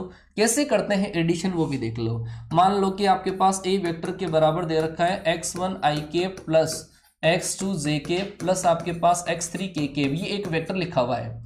दूसरा वेक्टर लिखा हुआ है मेरे पास बी वेक्टर, वो होगा आपके पास x2 i केप, अच्छा y1 i केप प्लस का y2 j केप प्लस का y3 के केप अगर लिखा हुआ है तो इन दोनों को यदि अपन प्लस कर दें तो a vector plus b vector बराबर क्या आएगा, दोनों को प्लस कर दो तो क्या आएगा, x1 प्लस का y1 और i केप आ जाएगा प्लस x2 प्लस y2 और j केप आ जाएगा प्लस आपके पास x3 प्लस y3 और इनटू क्या आ जाएगा, k केप आ जाएगा। ये प्लस कर दिया, सीधी सी बात है। अगर मान लो कि माइनस करना हो तो प्लस की जगह क्या आ जाएगा, माइनस। बिल्कुल सीधी सी बात है। माइनस का मतलब है डायरेक्शन को उल्टा कर दो फिर बाद में ऐड कर दो, वो बात एक ही है। ठीक है, चलो जी, बिल्कुल बिल्कुल सारी चीजें पढ़ाऊंगा बेटा, सारी चीजें मैं लेकर आया हूं आप लोगों के लिए। एक अगला क्वेश्चन आया आपके पास एडिशन सब्ट्रैक्शन के बेस पे, आपको दे रखा है ए बी सी डी ई, एक आपके पास पेंटागन है, पंचभुज है। ए बी सी डी ई आपके पास क्या है, एक पंचभुज है, वो इस तरीके से पंचभुज है। ठीक है ना, दिख रहा है क्या पंचभुज है क्या, ये षटभुज होगा ये तो। चलो पंचभुज बना देते हैं। हाँ जी, पंचभुज देखो कैसे, पंचभुज जो आपके पास है वो आपके पास ऐसा भुज होगा, है ऐसा जो आपके पास पॉलीगन है, इसके अंदर ये वाला पॉइंट ए है, ये वाला बी है, ये वाला पॉइंट सी है, ये वाला पॉइंट डी है, ये वाला पॉइंट क्या है, ई है। आप देख लीजिएगा, आपको क्या पूछा है, ए बी प्लस ए। वैसे आप इनको छोड़ो चक्कर, है ना। आप देखो कि ए की पॉइंट पे, ए का तो लास्ट पॉइंट, ए का इनिशियल पॉइंट जब सेम होता है, देखो A B plus B C, ये आपके पास ए बी और ये रहा आपके पास बी सी, तो ये वाला वेक्टर मुझे बताओ क्या आएगा, ये वाला वेक्टर आएगा ए सी आएगा। ठीक है, एक दे रखा है आपको देखो ए ई, ये आपके पास, अच्छा इसमें क्या दे रखा है, ए बी सी डी ई, अच्छा ए बी सी डी ई ये वाला। ठीक है, तो एक तो आपके पास क्या है ए ई ये वाला वेक्टर, और एक आपके पास क्या है ई डी, ये वाला आपके पास ई डी। ए ई प्लस ई डी जो आपके पास होगा, इसको अगर मैं इससे मैच करूं ए ई प्लस ई डी, तो आप मुझे बताओ ये वाला वेक्टर क्या होगा, ये वाला वेक्टर होगा आपके पास ए डी वेक्टर होगा। ठीक है, इन दोनों को अगर अपन मैच कर दें तो वो क्या आ जाएगा, ए डी। आप मुझे बताइएगा ये जो ए डी वेक्टर आएगा, इन दोनों को मैच करने से जो ए डी वेक्टर आएगा, ए डी वेक्टर प्लस ये D C vector, A D vector plus D C vector, तो ये क्या आएगा, ये इनको मिलाने वाले तीसरे सदिश के बराबर आएगा, वो क्या होगा, ए सी वेक्टर। इसका मतलब इन दोनों का A B plus B C से तो क्या बना, ए सी वेक्टर, और इन दोनों से, इन तीनों से मिला के क्या बना, ये भी मिला ए सी वेक्टर, और वो लास्ट में क्या है, ए सी वेक्टर। तो ए सी वेक्टर प्लस ए सी वेक्टर प्लस ए सी वेक्टर कितना हो गया, 3ac वेक्टर। क्लियर हुआ बेटा, आया समझ में। नहीं तो आप यहां से ऐसा देख लो, A B plus B C से तो पता चल गया कि एसी वेक्टर होगा। यहां से ए ई प्लस ई डी से क्या आया, ए डी, और A D plus D C से क्या आया, ए सी। तो ए सी रेसी 2 ए सी एक और ये 3 ए सी आ गया। ठीक है, आया बेटा समझ में। हाँ जी, बी आंसर आएगा। बहुत इंपॉर्टेंट क्वेश्चन है ये, आया हुआ भी होगा एग्जाम के अंदर, पंचभुज का क्वेश्चन ऐसा। चलो आगे वाला क्वेश्चन आपको दे रखा है, then unit vector in the direction of A plus B. आपको ए प्लस बी की दिशा में इकाई सदिश निकालना है, तो बिल्कुल सीधा सा सवाल है सर, ए वेक्टर प्लस बी वेक्टर कर दो। इन दोनों का यदि अपन प्लस करेंगे तो वो क्या आएगा आपके पास, 4i केप प्लस आपके पास 4j केप आएगा। और इसका यूनिट वेक्टर अगर निकालना है, इसको जैसे मैंने c वेक्टर मान लिया, तो c केप बराबर c वेक्टर अपॉन c का मैग्नीट्यूड आएगा। तो क्या आएगा, 4i cap plus 4j cap, तो कितना आएगा आपके पास, 16 प्लस का 16 आएगा, और √2 से आपके पास डिवाइड हो जाएगा। कौन सा ऑप्शन आ गया, सी ऑप्शन आया बेटा। ठीक है, चलो जी, बहुत बढ़िया बेटा। फिजिक्स की कॉन्सेप्ट एंड प्रैक्टिस की क्लास बेटा शायद 4:30 बजे होती है, अनअकैडमी वॉरियर्स पे उनकी क्लास होती है, तो वो वाली आप देख लें। चलो जी, अगला क्वेश्चन आपके पास है, ए और बी दो इकाई सदिश है, तो ये वाला सदिश क्या होगा बताओ। दिमाग लगाओ बेटा, देखें दिमाग लगाओ, मुझे आंसर बताओ इस क्वेश्चन का क्या होगा, इस क्वेश्चन का राइट आंसर फटाफट से बताओ। देखें क्या होगा इस क्वेश्चन का राइट आंसर। देखता हूं मैं कितने कॉन्सेप्ट आपने कवर अप करे हैं, पहले भी तो पढ़ रखा है ना, पहले 11th 12th में पास आउट हो। चलो बताओ, ए और बी आपके पास दो यूनिट वेक्टर है, तो बताओ ए प्लस बी का जो मैग्नीट्यूड है वो आपके पास क्या होगा, इकाई सदिश होगा, इकाई सदिश नहीं है, इकाई सदिश हो भी सकता है, नहीं भी। बताओ मुझे क्या आंसर आएगा। कमॉन कमॉन कमॉन कमॉन, जवाब देंगे बेटा, सारे के सारे बच्चे की प्रेजेंट मुझे दिखनी चाहिए। हाँ जी, A answer, C answer, D answer, सबका अलग अलग आंसर है, डी आंसर, सी आंसर। चलो बोलो बोलो बोलो, फटाफट से बोलो, देखिए क्या आएगा, सी आंसर है, डी आंसर, बी आंसर, हाँ सी आंसर। चलो जिन्होंने भी दिया है बेटा, इकाई सदिश हो भी सकता है नहीं भी हो सकता, इस क्वेश्चन का जो राइट आंसर आएगा वो आपके पास क्या आएगा, सी आएगा। ठीक है, दो एकांक सदिशों का योग इकाई सदिश हो भी सकता है और नहीं भी हो सकता, ये आपके पास सी ऑप्शन इसके अंदर होगा। ठीक है, चलो आगे मैं बात करता हूं कि पी क्यू आर एस आपके पास भुजाओं पी क्यू और क्यू आर एस के पोजीशन वेक्टर है, तो बताओ ए प्लस बी वेक्टर आपके पास क्या होगा। बेटा मैंने बोला था समांतर चतुर्भुज का जो नियम आपको पढ़ाया था, मैंने अभी अभी पढ़ाया है, मैंने ये बोला था पी क्यू आर और एस आपके पास है, ये वाली साइड ए वेक्टर है, ये वाली साइड आपके पास बी वेक्टर है, ये बी वेक्टर है तो ये बी वेक्टर होगा। आपको ए प्लस बी के बारे में पूछा है तो आप मुझे बता सकते हो कि सर ए प्लस बी तो ये वाला वेक्टर होगा, इनका डायगोनल होगा, मतलब विकर्ण होगा, और विकर्ण किसको रिप्रेजेंट करेगा, पी आर को। ठीक है, अगर मैं पूछूं कि क्यू एस बताओ क्या होगा, तो क्यू एस क्या होगा बेटा, बी माइनस ए होगा। तो ध्यान रखना बेटा ना, विकर्ण होता है, ए प्लस बी विकर्ण होता है, और कौन सा ऑप्शन आपके पास सही आएगा, पहला ऑप्शन। आगे चलते हैं, अगला क्वेश्चन आपको दे रखा है, इसके समांतर इकाई सदिश। अभी अभी मैंने ऐसा क्वेश्चन सोल्व करवाया आपको, इन दोनों के समांतर निकालना है ना ए प्लस बी के, तो आप क्या करो, इन दोनों को जोड़ दो, एकांक सदिश निकाल लो। अगर आप करते हो ए वेक्टर प्लस बी वेक्टर करते हो, तो A vector plus B vector करने से क्या आएगा आपके पास, 2i केप माइनस का जे केप और प्लस का आपके पास आएगा 2k केप आएगा। अगर आपको इसका एकांक सदिश निकालना है तो इसमें किसका डिवाइड होगा, 3 का डिवाइड होगा, 1/3 2i cap minus J cap plus का 2k केप। कौन सा ऑप्शन आया, पहला ऑप्शन। ठीक है, क्लियर हो गया बेटा, चलो बहुत बढ़िया, आगे चलते हैं। अगला क्वेश्चन आपको दे रखा है कि दो वेक्टर आपके पास दे रखे हैं, किसी समांतर चतुर्भुज की दो आसन्न भुजाएं अगर हो तो इन भुजाओं की विकर्ण के अनुदिश। विकर्ण क्या होता है, समांतर चतुर्भुज का विकर्ण। मैंने आपको बार बार कहा है कि समांतर चतुर्भुज का जो विकर्ण आता है वो उनको जोड़ने से आता है, ये वाला वेक्टर निकालना है, ये वेक्टर ए वेक्टर, ये वाला बी वेक्टर, तो ये वाला वेक्टर क्या होता है, A vector plus B vector होता है। तो इन दोनों को आप क्या कर दो, प्लस कर दो, तो सी वेक्टर इससे आ जाएगा आपका, और वो कितना आएगा, 3i केप प्लस आपके पास 6j केप और माइनस आपके पास 2k केप आ जाएगा। इसके अनुदिश एकांक सदिश निकालना है, तो एकांक सदिश आप निकाल सकते हो।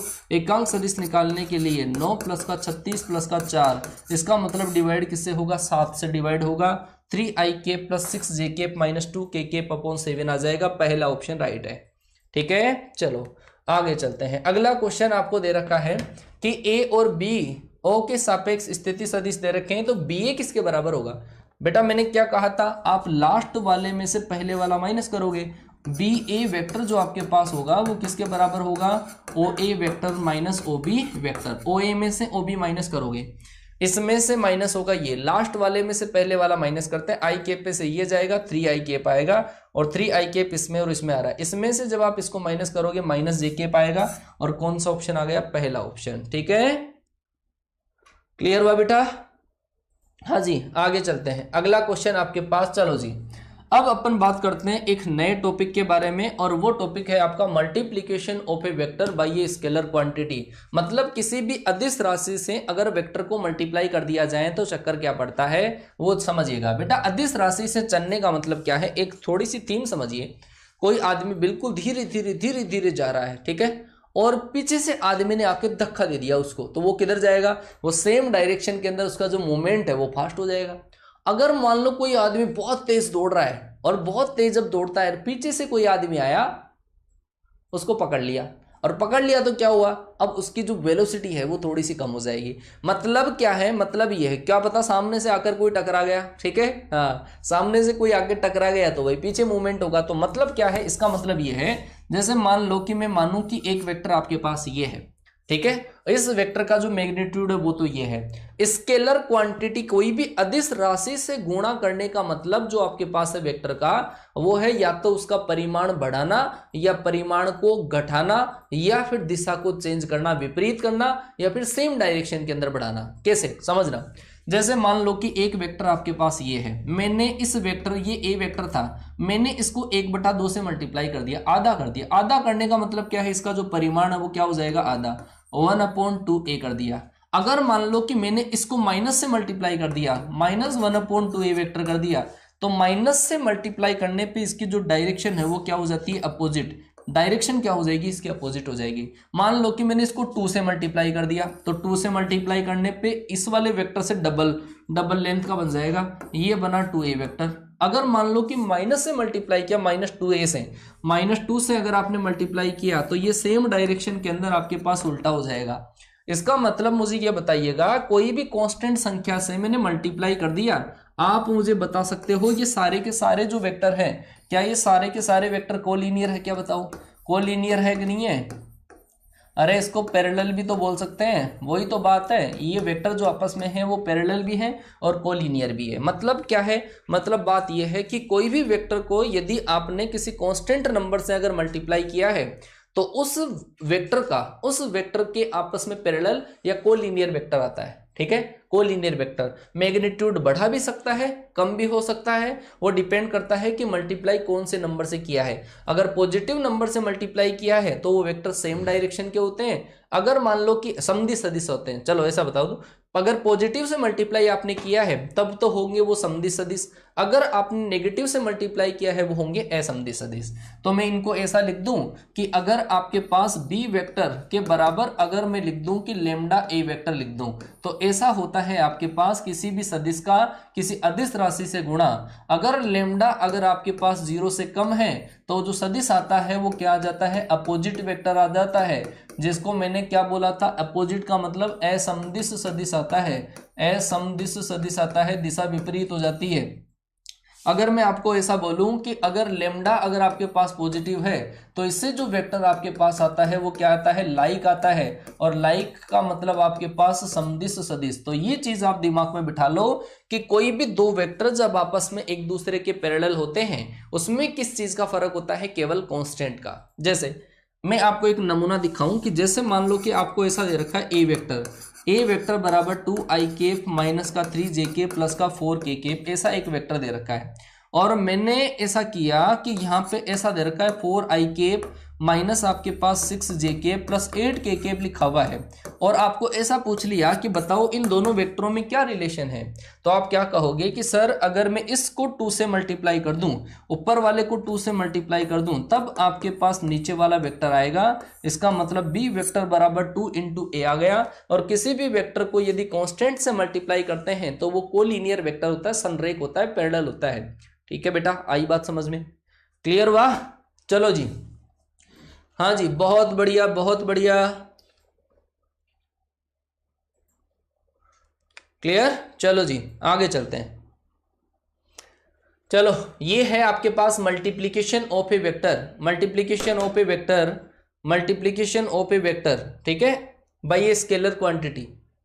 ध्यान दो चेटिंग, ध्यान दो इसमें, ठीक है। चलो जी, position of a vector of a dividing point, ठीक है, ऐसा अगर आपको दे रखा है तो देखो क्या करोगे।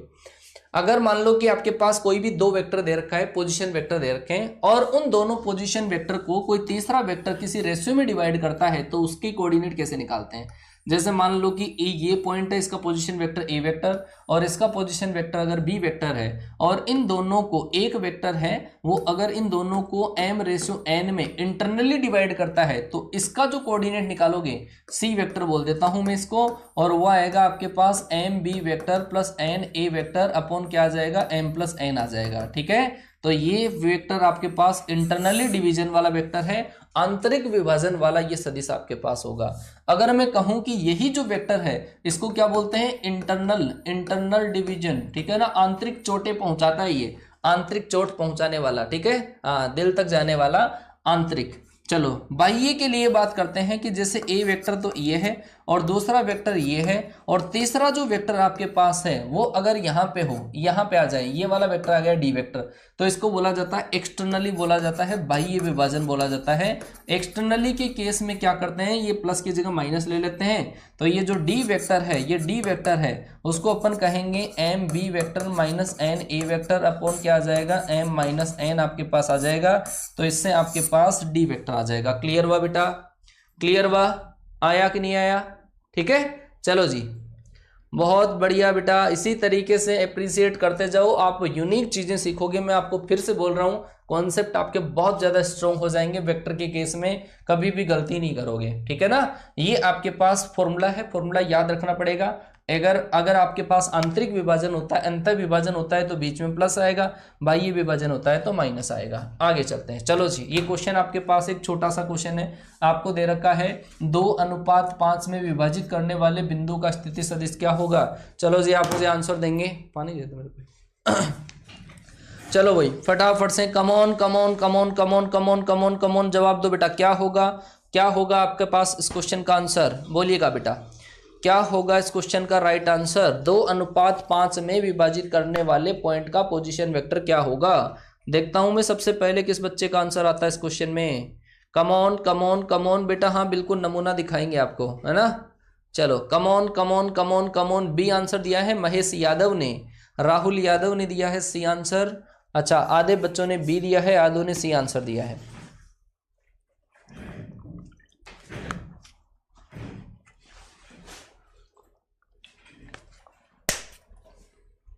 हाँ जी, ध्यान दीजिए बेटा, आपको ऐसा दे रखा था P और Q आपके पास, ये P वेक्टर है, ये Q वेक्टर है, ठीक है। और इन दोनों को किस रेशियो में डिवाइड करता है, 2:5 में। तो ये इधर मल्टीप्लाई, जैसा कोऑर्डिनेट में करते हैं तो क्या आएगा, 2Q प्लस का 5P अपॉन कितना आ जाएगा, 7। ठीक है, ये वेक्टर आपके पास होगा इंटरनली डिवीजन वाला 2 + 5। देख लो कौन सा ऑप्शन आ रहा है। चलो इसी के केस में मैं आपको कुछ चीजें और बता देता हूं, यहाँ पे ही आप देख लीजिएगा। अगर मान लो कि आपके पास कोई भी ट्राइंगल अगर दे रखा है, ये ट्राइंगल अगर आपके पास दे रखा है और इसके वर्टेक्स के शीर्षों के पोजीशन वेक्टर अगर आपको दे रखे हैं, तो इसका जो सेंट्रोइड होगा, इसका जो केंद्रक आपके पास होगा, वो उसी तरीके से निकालते हैं, A vector plus B vector plus C vector upon 3 करके ही निकालते हैं। मतलब जो कोऑर्डिनेट में चीजें काम में आती है ना, अधिकतर चीजें वही काम में आएगी। ये सेंट्रोइड मतलब केंद्रक की जो आपके पास पोजीशन वेक्टर निकालना हो, वो इस तरीके से निकाल लेते हैं। अगर 4 भुजाएं हो, चतुर्भुज हो, तो प्लस का d/4 आ जाएगा, ठीक है। मध्य बिंदु को पूछे तो a + b/2 आ जाएगा, ठीक है। चलो जी आगे चलते हैं। अगला क्वेश्चन दे रखा है, किसी त्रिभुज की भुजाओं के मध्य बिंदुओं के निर्देशांक d, e और f है, और आपको दे रखा है एक क्रमशः ए बी सी की स्थिति सदिश है। तो डी ई एफ का केंद्रक बताओ क्या होगा। डी ई एफ का केंद्रक आपको बताना है। ध्यान दीजिएगा क्वेश्चन के ऊपर। क्वेश्चन आपको ये दे रखा है, ये ए है, ये बी है और ये आपके पास सी है। ए जो दे रखा है वो आपके पास आई केप प्लस का जे केप है, और ये जो दे रखा है वो जे केप प्लस का के केप है, और ये दे रखा है के केप प्लस का आई केप है। आप इसका मिड पॉइंट निकालिएगा, इन दोनों को जोड़ के 2 से डिवाइड, तो ये क्या आएगा आपके पास आई केप प्लस का 2 जे केप, ये आएगा आपके पास I cap plus 2 J cap plus का के केप अपॉन 2 आ जाएगा। और ये वाला जो पॉइंट आएगा वो क्या आएगा आपके पास आई केप प्लस का जे केप प्लस का 2 के केप अपॉन क्या आ जाएगा 2 आ जाएगा। और ये क्या आएगा आपके पास, इन दोनों को ऐड करके 2 से डिवाइड कर दो, मतलब 2 आई केप प्लस का जे केप और प्लस का के केप आया बाई 2 आया। इन तीनों के पोजीशन वेक्टर आ गए, और इन तीनों के पोजीशन वेक्टर को मैच करने से ट्राइंगल बना डीईएफ। ये ट्राइंगल बना डीईएफ, और इसका सेंट्रोइड निकालना केंद्रक। केंद्रक निकालने के लिए तीनों को जोड़ के 3 से डिवाइड कर दो, तीनों को जोड़ के 3 से डिवाइड कर दो। आई cap 2 I cap 3 I cap 4 I cap 4 I cap को अगर आप डिवाइड करते हो, सबके नीचे 2 है, 3 से वो डिवाइड होगा। 4 I cap plus 4 J cap plus 4 K cap और अपॉन कितना आ जाएगा 6, मतलब 2/3 से मल्टीप्लाई होगा। तो आपके पास ऑप्शन जो कौन सा ऑप्शन आएगा, डी ऑप्शन आपका राइट आंसर होगा। चलो जी बहुत शानदार बेटा, बहुत बच्चों ने क्वेश्चन का राइट आंसर दिया है। चलो बहुत शानदार, आगे बढ़िए। अगला क्वेश्चन आपको दे रखा है, किसी समांतर चतुर्भुज के 3 क्रमागत शीर्ष है, ठीक है ना। आप बेटा ऐसे क्वेश्चन को आप वेक्टर में न करें, वेक्टर में मत ही करो इसको, मतलब आप कोऑर्डिनेट की फॉर्म में कर लो, कोई दिक्कत ही नहीं है। कोऑर्डिनेट लिख लो आई केप से, जैसे मान लो कि पहला पॉइंट है ना, आई केप जे केप और के केप दे रखा है, तुम इसको 1 1 1 मान लो, है ना। ऐसा मतलब आई केप जे केप के जो गुणांक है ना, आई केप जे केप के केप, उनको कोऑर्डिनेट मान लो, बस हो जाएगा क्वेश्चन। जैसे मैं बात करूं, आपके पास ये वाला पॉइंट कितना है 1,3,5, और ये वाला पॉइंट बताओ क्या है। ये वाला पॉइंट है आपके पास 7,9,11 है। तो मुझे ये बताओ ये वाला पॉइंट क्या आएगा। ये वाला पॉइंट इस सामने वाले को 2 से मल्टीप्लाई कर दो और इन दोनों को माइनस कर दो। सामने वाले को 2 से मल्टीप्लाई किया, इन दोनों को जोड़ के माइनस किया, ये आया। तो कितना आया, -6 आएगा। -6 आपके पास, 1 मिनट कैलकुलेशन करते हैं फिर से। इन दोनों का मिड पॉइंट निकाल लो, ठीक है। और इसको आप कैसे भी मान लो यार, है ना। इसको मान लिया a, b, c मान लिया, तो a की वैल्यू निकालिए। इन दोनों का मिड पॉइंट क्या आएगा, a प्लस का 1, और इन दोनों का मिड पॉइंट आएगा आपके पास अच्छा डायरेक्ट बराबर कर दो, a+1 या इन दोनों को जोड़ के सामने वाले को माइनस कर दो, जनरल कॉन्सेप्ट, इन दोनों को जोड़ के सामने वाले को माइनस, इन दोनों को जोड़ा 8, 8 में से एक माइनस किया 7 आएगा, और 7 वाला ऑप्शन आपके पास कौन सा सही है, बी ऑप्शन सही है। क्लियर हुआ? हाँ जी, बहुत बढ़िया बेटा, हाँ जी बिल्कुल बिल्कुल चंदर। तो इस तरीके से आप डायरेक्ट इसको है ना वेक्टर की फॉर्म हटाओ, आई केप जे केप के केप हटाओ, आप डायरेक्ट कर लिया करो ऐसे क्वेश्चन को। चलो जी आगे चलते हैं, relation between two parallel vectors. अगर कोई भी दो वेक्टर आपस में क्या होते हैं, पैरेलल, तो उनके बीच में क्या रिलेशन होता है। एक मैं आपको ये बताऊं कि एक वेक्टर ऐसा है, दूसरा वेक्टर अगर ऐसा है, ठीक है, सेम डायरेक्शन में, ये पैरेलल भी हो सकते हैं, ये ऐसी कंडीशन के अंदर हो सकते हैं। तो इन सब के अंदर एक चीज मैंने आपको बताया, अगर ये वाला वेक्टर ए वेक्टर है तो इसको किसी अचर संख्या से गुणा करने पे सेम डायरेक्शन या अपोजिट डायरेक्शन का वेक्टर आता है, ये लेमडा ए वेक्टर, ठीक है, ये आपके पास लेमडा नेगेटिव है। तो इन दोनों वेक्टर के अंदर, कोई भी दो वेक्टर के अंदर अगर बात ऐसी हो, बी वेक्टर बराबर अगर लेमडा इंटू ए वेक्टर अगर आ जाए, तो वो क्या होता है, पैरेलल वेक्टर की कंडीशन होती है। ये बात दिमाग में बांध लेना बेटा, पैरेलल वेक्टर या कोलिनियर वेक्टर में से कुछ भी पूछ लिया जाए आपको, तो बी वेक्टर बराबर लेमडा इंटू ए वेक्टर, कोई भी दूसरा वेक्टर किसी कांस्टेंट संख्या से अगर मल्टीप्लाई होके आ रहा है तो वो वेक्टर क्या होते हैं, पैरेलल होते हैं या कोलिनियर होते हैं। दूसरी बात, अगर आपके पास एक वेक्टर ऐसा दे रखा है, ए वेक्टर बराबर ऐसा दे रखा है a1 i केप प्लस का b1 j केप प्लस का c1 k केप, अगर आपको ऐसा दे रखा है, और दूसरा वेक्टर बी वेक्टर बराबर आपको दे रखा है a2 i केप प्लस आपके पास b2 j केप और प्लस का c2 k केप अगर दे रखा है, और ये दोनों अगर पैरेलल है, अगर ये दोनों वेक्टर आपस में पैरेलल है, तो आप ध्यान रख लीजिएगा, पैरेलल भी हो सकता है या कोलिनियर भी हो सकता है। तो इस केस में क्या होता है, इनके जो संगत घटक होते हैं वो समान अनुपात में होते हैं, a1/a2 बराबर b1/b2 बराबर क्या होता है, c1/c2। आप ये कंडीशन लगा के चेक कर लेना, आंसर आ जाएगा। कोई भी दो वेक्टर अगर आपको बता रखे हैं पैरेलल, तो आप आई केप के गुणांकों का अनुपात, जे केप के गुणांकों का अनुपात और के केप के गुणांकों का जो अनुपात है उसको आप क्या कर दो, बराबर, उससे आपके पास कंडीशन आ जाएगी। क्लियर है बेटा? हाँ जी। अब देख लीजिएगा, इसी के बेस पे मैं कुछ क्वेश्चंस आप लोगों के लिए लाया हूं।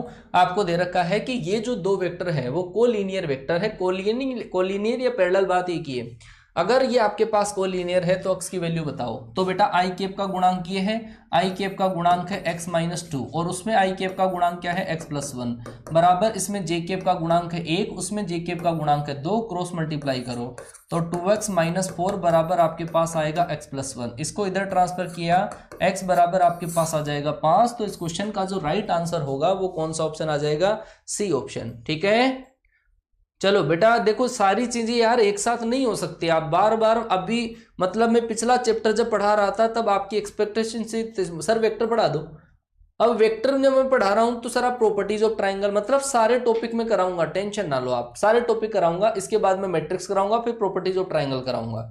चलो आगे चलो, अगला आपको दे रखा है कि ये आपस में क्या है, संरेख है। संरेख बात वही है, पैरेलल हो चाहे संरेख हो, कर दो डिवाइड। आई केप का कोफिशिएंट कितना 3, उसमें आई केप का कोफिशिएंट कितना -2, इसमें जे केप का कोफिशिएंट कितना -2, उसमें जे केप का कोफिशिएंट कितना p, इसमें के केप का कोफिशिएंट कितना 5 और उसमें के केप का कोफिशिएंट कितना -q। आप पहले तो इन दोनों को बराबर करो, ठीक है, इन दोनों को बराबर करोगे तो आपके पास कितना आएगा, p बराबर आएगा 4/3, p बराबर कितना आया 4/3। एक बार आप इन दोनों को बराबर करो, जब इन दोनों को बराबर करोगे माइनस माइनस गया और q बराबर आपके पास कितना आया 10/3। तो देख लो बेटा कौन सा आंसर सही है, 4/3, 10/3, कौन सा ऑप्शन सही है, डी आंसर। क्लियर है बेटा, क्लियर है, क्लियर। चलो जी आगे डिस्कस करते हैं। अगला भी आपको दे रखा है, आपको ये बताना है कि ये ए बी तथा सी संरेखीय सदिश हैं, तो पी और क्यू के मान आपको निकालने हैं। ये तीन वेक्टर संरेखीय सदिश है। अब तीन वेक्टर संरेखीय सदिश हो तो चलो इसमें दूसरा लॉजिक मैं आपको सिखाता हूं। अगर मान लो कि ये होता आपके पास ए बी और एक आपके पास ही, तो आप क्या करते इसके अंदर, एक तो देखो ए बी के डायरेक्शन देखो और एक आप बी सी की डायरेक्शन देख लो, दोनों की डायरेक्शन सेम ही है ना। तो एक तो ए बी का पोजीशन, तीन वेक्टर जब दे रखे हो ना तब की बात ये है, पहले आप निकालो ए बी निकालो, ठीक है, एक आप क्या निकालो ए सी निकालो। ए बी बता रहा हूं मैं, ए बी कैसे निकालोगे, बी में से ए को माइनस कर दो, उसमें से जब इसको माइनस करोगे तो माइनस का 3i केप, इसको माइनस करोगे माइनस का जे केप, माइनस करोगे -4 के केप। अगर आप निकालोगे AC वेक्टर निकालोगे तो C में से A को माइनस करना होता है, इसमें से इसको माइनस करोगे तो कितना आएगा 6i केप, इसमें से जब आप इसको माइनस करोगे तो कितना आएगा P माइनस 3j केप, और इसमें से जब आप इसको माइनस करोगे तो कितना आएगा Q माइनस का 2 इंटू के केप आएगा। आप क्या कर लो, दोनों को सेम रेशियो में कर लो, सेम रेशियो में करोगे माइनस का 3/6 माइनस का 1/P माइनस 3 बराबर आप -4/Q माइनस 2 कर दो, इससे आंसर आएगा। इन दोनों को बराबर कर दो पहले तो, ठीक है, माइनस से ये माइनस गया, इधर ट्रांसफर किया इसको इधर, ये 1/2 हो जाएगा, तो आ जाएगा P बराबर तो आएगा आपका कितना 5, ठीक है। ये 1/2 किसका प्लस का है, सॉरी माइनस का था, माइनस से माइनस, माइनस तो तीनों में कट गया, ये आएगा 8 और 2 कितना आएगा 10, तो Q बराबर आपके पास आएगा 10। तो देख लो कौन सा ऑप्शन, बहुत ही जबरदस्त क्वेश्चन है ये। P और Q की वैल्यू कितनी आएगी 5 और 10, पहला ऑप्शन आपके पास राइट ऑप्शन होगा बेटा। आया कि नहीं आया है? चलो जी बहुत बढ़िया। एरिया से करना चाहो एरिया से कर दो, बिल्कुल हो जाएगा, उससे भी हो जाएगा, ठीक है। हाँ एरिया से कर सकते हो आप, एरिया से, है ना, एरिया भी 0 हो जाएगा। चलो जी आगे चलते हैं अगला क्वेश्चन। अगला आपको ऐसा दे रखा है कि ABC संरेखी हैं और उनकी स्थिति सदिश ये दे रखे हैं, तो B बताओ AC को किस अनुपात में डिवाइड करता है। रेशियो पूछ लिया, जब रेशियो पूछ लिया तो इसका मतलब आपके पास ये जो B होगा वो B को आप यहाँ पे मानो, ठीक है। और ये आपके पास A वेक्टर है, ये A वेक्टर है, ये आपके पास C वेक्टर है, और मैंने ऐसे मान लिया कि ये जो है ये वाला वेक्टर वो λ/1 में डिवाइड कर रहा है। λ/1 में डिवाइड करेगा, इसको इधर मल्टीप्लाई करो, इसको इधर मल्टीप्लाई करो, मतलब 11 λ और प्लस का 1 इंटू आई केप आ जाएगा, और नीचे आएगा λ+1, और भी साथ के अंदर आते रहेंगे, जे केप का भी आएगा, के केप का भी आएगा। लेकिन इन दोनों वेक्टर को बराबर करने के लिए आपको आई केप के गुणांक बराबर करने, आई केप का गुणांक 5 यहाँ पे बराबर कर दो, बस आप इसके बराबर कर दो, आंसर आ जाएगा। इसके बराबर करोगे तो 5 λ प्लस का 5 इक्वल टू 11 λ प्लस का 1 आएगा, और यहां से जब आप सोल्व करोगे तो 6 λ इक्वल टू 4 2:3 आ जाएगा। और कौन सा ऑप्शन राइट हुआ, सी ऑप्शन राइट हुआ। क्लियर हुआ बेटा? हाँ जी सी ऑप्शन राइट है, सी ऑप्शन आपके पास इसमें राइट आंसर है। क्लियर है? क्लियर? हाँ जी चलो बेटा, कोलिनियर है, किस रेशियो में डिवाइड करता है, इंग्लिश में भी तो बोल रहा हूं मैं। चलो भाई, ओहो लो मजे आ गए यार, वो बच्चे चाह रहे थे मतलब आपको डांस दिखा दिया जाए, सर हम हमारे भाइयों से मिलना चाहते हैं, तो भाई मैंने सोचा मिला देते यार, हैं काफी देर से बच्चे बोर हो रहे थे, मजे आ रहे थे। हाँ जी एंजॉय करिएगा, थोड़ी सी देर एंजॉय कर लो बेटा ना, तब तक पानी वानी पी ले, मजे आ जाए। क्या रिएक्शन है, कुछ बच्चों की जो रिएक्शन है वो तो भाई इस तरीके से है, कुछ बच्चों की रिएक्शन तो जो फास्ट है वो तो रिएक्शन इस तरीके से है, बाकी की इस तरीके से।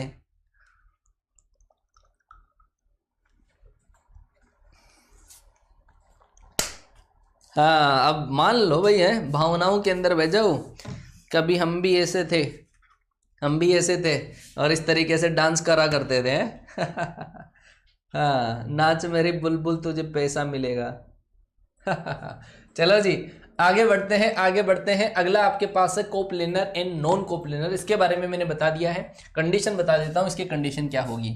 अगर तीन वेक्टर अगर आपके पास कोप्लेनर हो, मतलब समतलीय हो, समतलीय अगर तीन सदिश समतलीय हो, तीन वेक्टर, ठीक है, तो उसकी जो कंडीशन आपके पास होती है, उन तीनों वेक्टरों के आई केप, जे केप और के केप से बनने वाला जो डिटर्मिनेंट होता है, उसकी जो वैल्यू आपके पास होती है वो क्या होती है, 0 होती है। ठीक है, ध्यान रखोगे क्या, आई केप, जे केप और के केप के गुणांकों से बनने वाला जो डिटर्मिनेंट होता है उसकी वैल्यू क्या होती है, 0 होती है।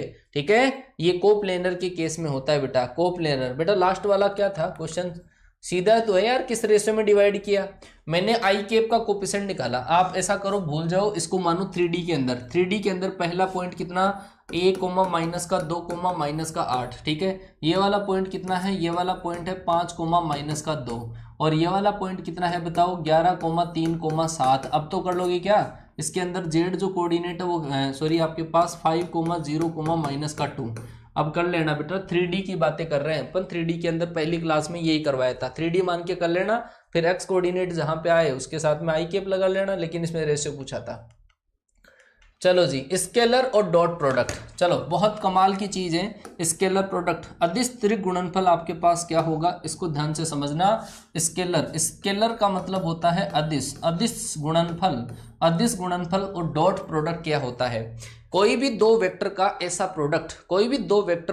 अपन प्रोडक्ट करें जिससे एक स्केलर क्वांटिटी आती हो, अदिश राशि आती हो, इसको अपन स्केलर बोलते हैं, ठीक है ना, अदिश गुणनफल बोलते हैं। जैसे मान लो कि कोई भी दो वेक्टर है और इसको अपन डॉट प्रोडक्ट भी बोलते हैं। A vector dot B vector बराबर होता है आपके पास ए का मैग्नीट्यूड बी का मैग्नीट्यूड और इनटू क्या होता है कोस थीटा। ये बात आपके पास इसके अंदर होती है। A vector dot B vector बराबर ए का मैग्नीट्यूड इंटू बी का मैग्नीट्यूड इंटू क्या होता है कोस थीटा।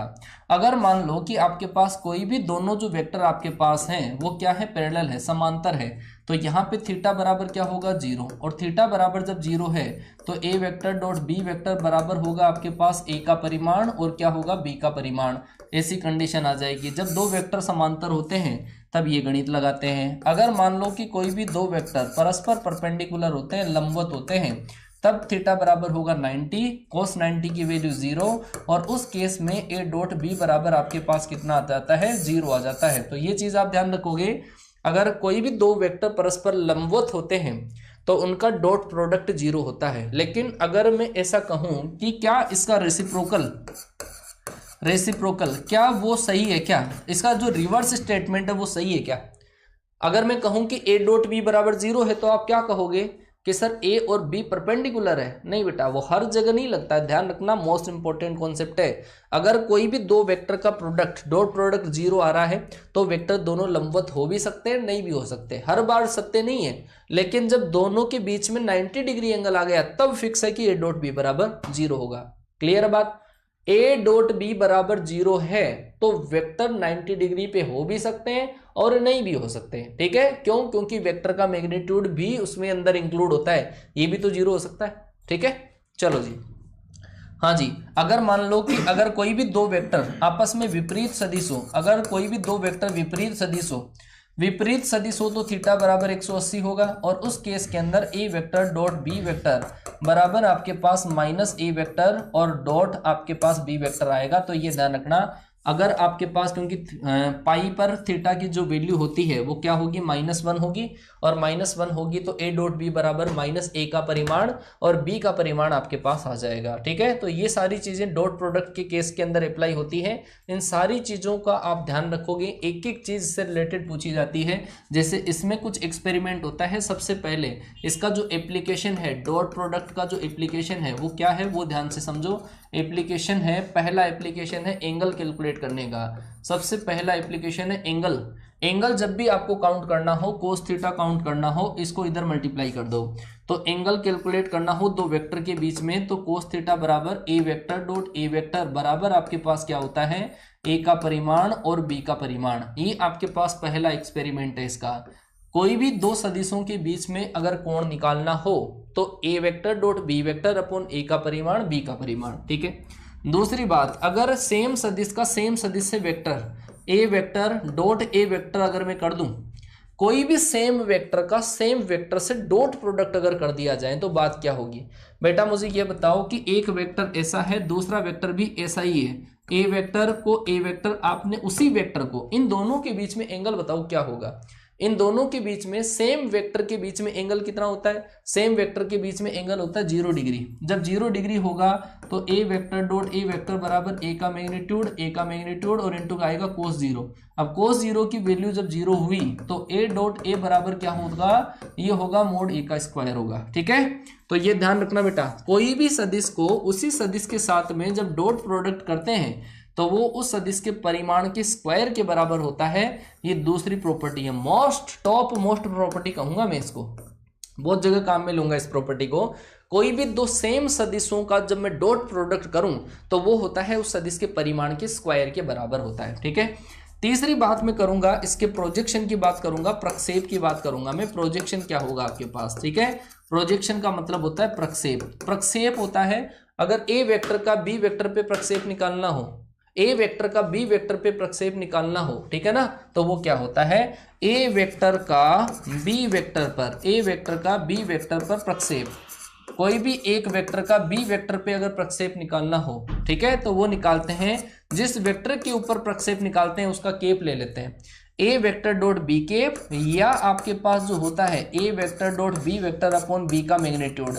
ध्यान रखना बेटा, जिसके ऊपर आपको प्रोजेक्शन निकालना होता है उसका तो लेते हैं अपन यूनिट वेक्टर, और जिसका निकालना होता है उसका क्या लेते हैं, डायरेक्टिव वेक्टर लेते हैं बेटा, ठीक है। अब यार आप ऐसे क्वेश्चन मुझे में से क्यों करते हो, मुझे ये समझ में नहीं आता है। स्टडी से रिलेटेड कुछ भी पूछो, आप कहो सर लगाओ क्लासे, लगाओ लगाओ लगाओ लगाओ, है, और फिर आप मुझे ये और पूछते हो, मतलब भाई बहुत ज्यादा जैसे परेशान हो गए ना, 1 घंटे बैठकर क्लास में बहुत ज्यादा परेशान हो गए बच्चे। मतलब भाई कई बच्चे तो धुन के अंदर इतने खो जाते हैं उनको टाइम का पता नहीं रहता। दूसरी कई बच्चे क्लास में जब आते हैं, सर कितनी देर और चलेगी, ओहो, मतलब मैं पढ़ाता हूँ जैसे 5-6 घंटे, मेरे अंदर ही एनर्जी नहीं होती। मेरे अंदर एनर्जी तुम्हारे को देखकर आती है, तुम्हारे घर वालों को देखकर आती है, तुम्हारे घर वालों की सोच है ना, उसको देखकर एनर्जी आती है। क्या होगा जब तुम्हारा सिलेक्शन नहीं हुआ और तुम बात करते हो टाइम की। भगवान मालिक है बेटा तुम्हारा, करे जाओ। मेरी तो रेस्पॉन्सिबिलिटी है, मेरी रेस्पॉन्सिबिलिटी है कि मैंने जो कमिटमेंट आप लोगों से किया है कि मैं सिलेबस के कॉन्सेप्ट कंप्लीट करवाऊंगा, तो वो मैं करवाऊंगा, ठीक है ना। अब आप बार बार मुझे ये नहीं पूछे बेटा, ठीक है ना, बार बार मुझे ये नहीं पूछे कि कितनी देर चलेगी। चलो, तो ये बात आपके पास स्केलर और डॉट प्रोडक्ट के अंदर लागू होती है। अगर मैं बात करूं, जैसे आपके पास I cap dot I cap है, I cap dot I cap, तो यहाँ पे अपन लिखेंगे आई केप का मैग्नीट्यूड, आई केप का मैग्नीट्यूड, और आई केप का आई केप के साथ में एंगल होता है 0। तो आई केप डॉट आई केप बराबर क्या होगा, आपके पास कितना आ जाएगा, 1, ठीक है, इसका मैग्नीट्यूड 1 होता है। I cap dot I cap बराबर J cap dot J cap बराबर आपके पास के केप डॉट के केप बराबर तो होता है आपके पास 1 होता है। दूसरा, अगर मैं करूं आपके पास आई केप का जे केप के साथ में डॉट प्रोडक्ट करूं, तो आप देखो कि आई केप तो होता है एक्स एक्सिस की डायरेक्शन में, जे केप होता है वाई एक्सिस की डायरेक्शन में। तो ये जो आपके पास आएगा आई केप का मैग्नीट्यूड, जे केप का मैग्नीट्यूड, और दोनों के बीच में जो एंगल होगा वो होगा 90, और cos 90 की वैल्यू आएगी 0।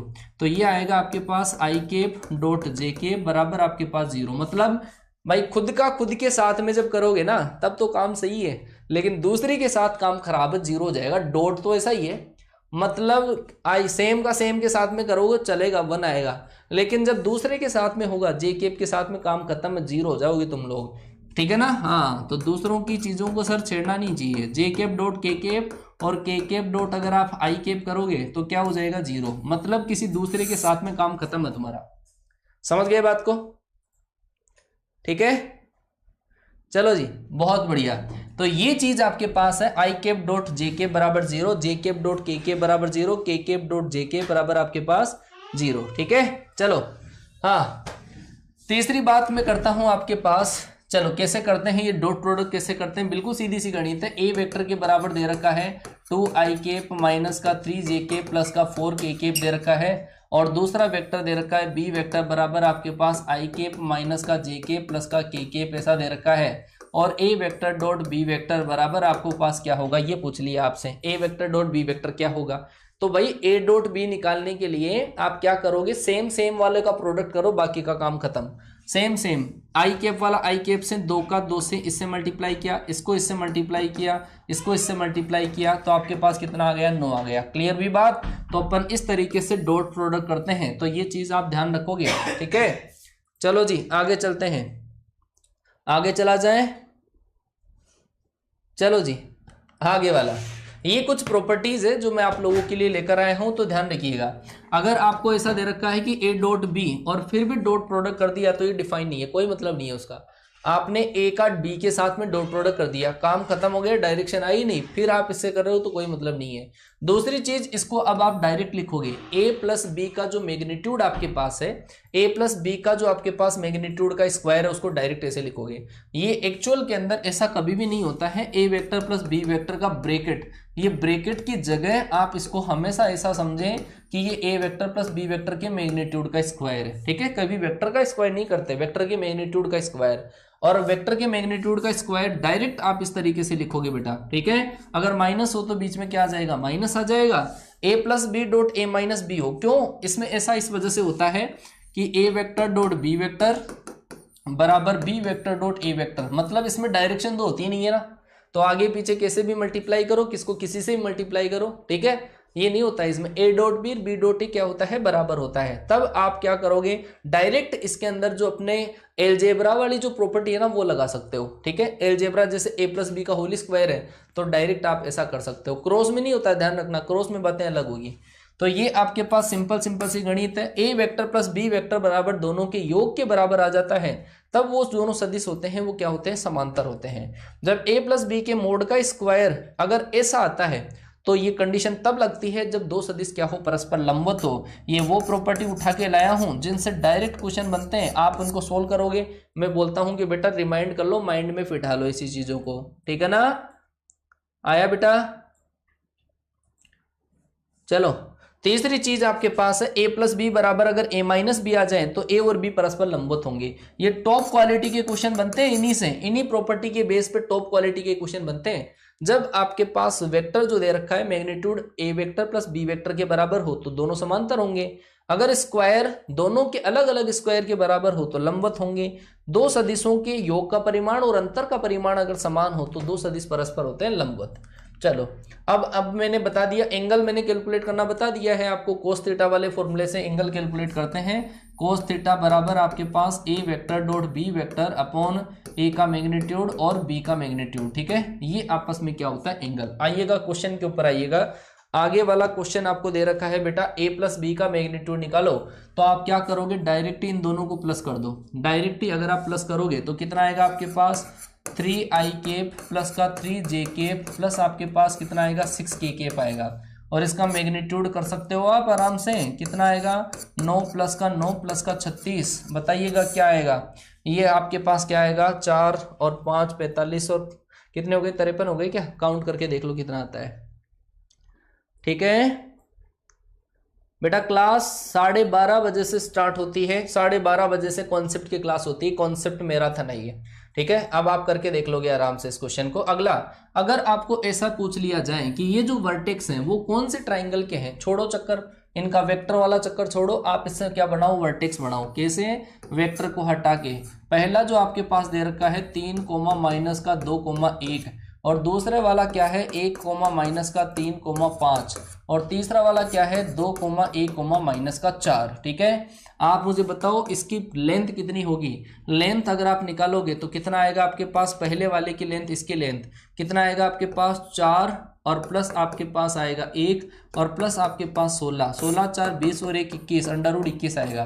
दूसरा अगर आप ये निकालोगे, दूसरी वाली लेंथ निकालोगे, 1 प्लस का 16 प्लस आपके पास 81, और इसको जोड़ोगे 82 और 6 मतलब 88 98, ये आएगा आपके पास ऐसा। तीसरी अगर आप ये वाली लेंथ निकालोगे तो कितना आएगा आपके पास, 1 प्लस आपके पास 9 और प्लस आपके पास 25, 25 और 1 26, 25 9 कितने हो गए आपके पास, देख लो, काउंट कर लो, ठीक है ना। ये आपके पास समद्विबाहु त्रिभुज भी नहीं आ रहा, समबाहु भी नहीं आ रहा, कुछ भी नहीं आ रहा क्या,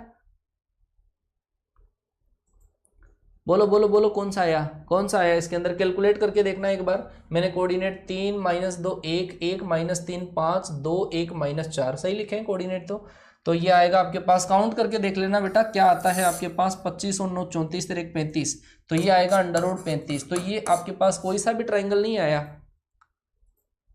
ठीक है।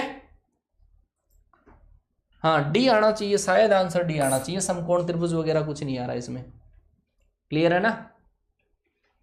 चलो चलो जी आगे चलते हैं। अगला क्वेश्चन, अगला क्वेश्चन आपको दे रखा है, इन दोनों सदिशों का जो मापांक है वो बराबर है, तो लेमडा की वैल्यू निकालनी है। इस सदिश का मापांक निकालो, कितना आएगा, 1 प्लस लेमडा स्क्वायर प्लस 4, इसका मापांक आया।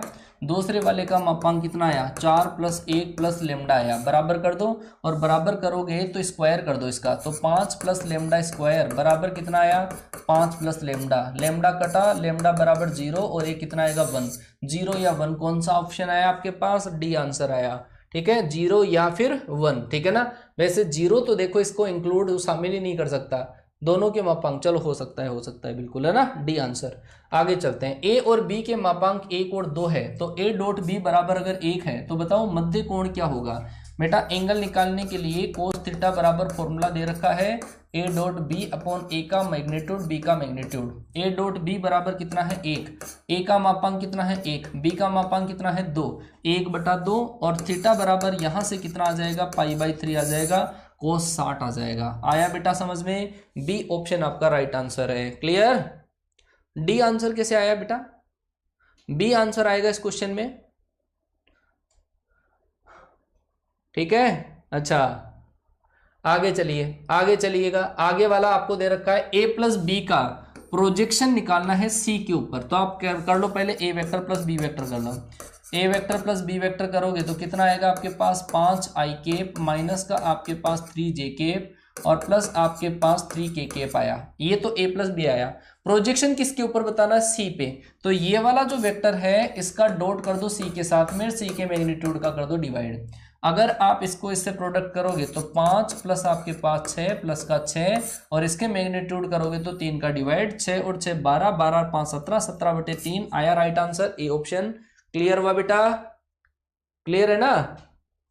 हाँ जी, क्लियर सारी चीजें? हाँ आगे चलो, अगला क्वेश्चन। अगला क्वेश्चन आपको दे रखा है यूनिट वेक्टर है ए और बी जो आपके पास है वो क्या है? यूनिट वेक्टर्स है और उनके बीच में एंगल आपके पास 60 डिग्री दे रखा है। तो आप मुझे ये बताइएगा क्या होगा। आप मैं जो बोल रहा हूँ ना उस पर फोकस करिएगा। यहाँ पर हो सकता है हिंदी लैंग्वेज हो, ठीक है, हो सकता है बाईलिंगुअल भी क्वेश्चन मिलेंगे। तो आपको इसका बताना है क्या होगा। आप जब इसको इससे मल्टीप्लाई करोगे तो कितना आएगा? 8 ए वेक्टर डॉट ए वेक्टर आएगा। जब आप इसको इससे मल्टीप्लाई करोगे तो कितना आएगा? 2a vector dot B vector आएगा। जब आप इसको इससे मल्टीप्लाई करोगे -12a डॉट बी डॉट ए और इसको मल्टीप्लाई करोगे तो माइनस ये आएगा 3b डॉट बी आ जाएगा। a डॉट ए बराबर a के मापांक का स्क्वायर और एकांक सदिश है तो मापांक कितना आएगा? 1। a डॉट ए के बराबर बोला था मैंने और ये इन दोनों को ऐड करोगे माइनस का 10 a डॉट बी मतलब a का परिमाण b का परिमाण इंटू कोस थीटा लिखा जाएगा इसको -3 mod b का स्क्वायर। इसका मापांक 1 है, इसका मापांक 1 है, इसका मापांक 1, इसका मापांक 1। कोस थीटा बराबर 60 है, 60 मतलब 1/2 तो कितना आ जाएगा? 8 -5 -3 कितना आ गया? 0। तो कौन सा राइट आंसर आएगा? बी ऑप्शन आपके पास राइट आएगा। क्लियर है बेटा? हाँ जी, बी ऑप्शन राइट है इसमें, बी ऑप्शन। क्लियर?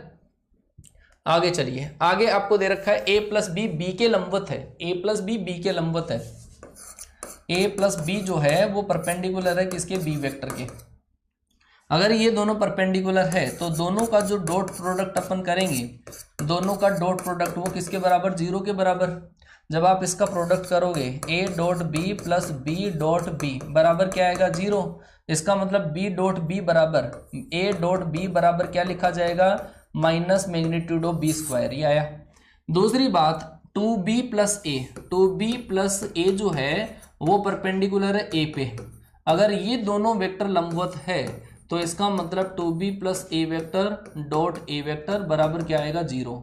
मल्टीप्लाई करोगे तो 2b डॉट ए और प्लस a डॉट ए बराबर कितना होगा? 0।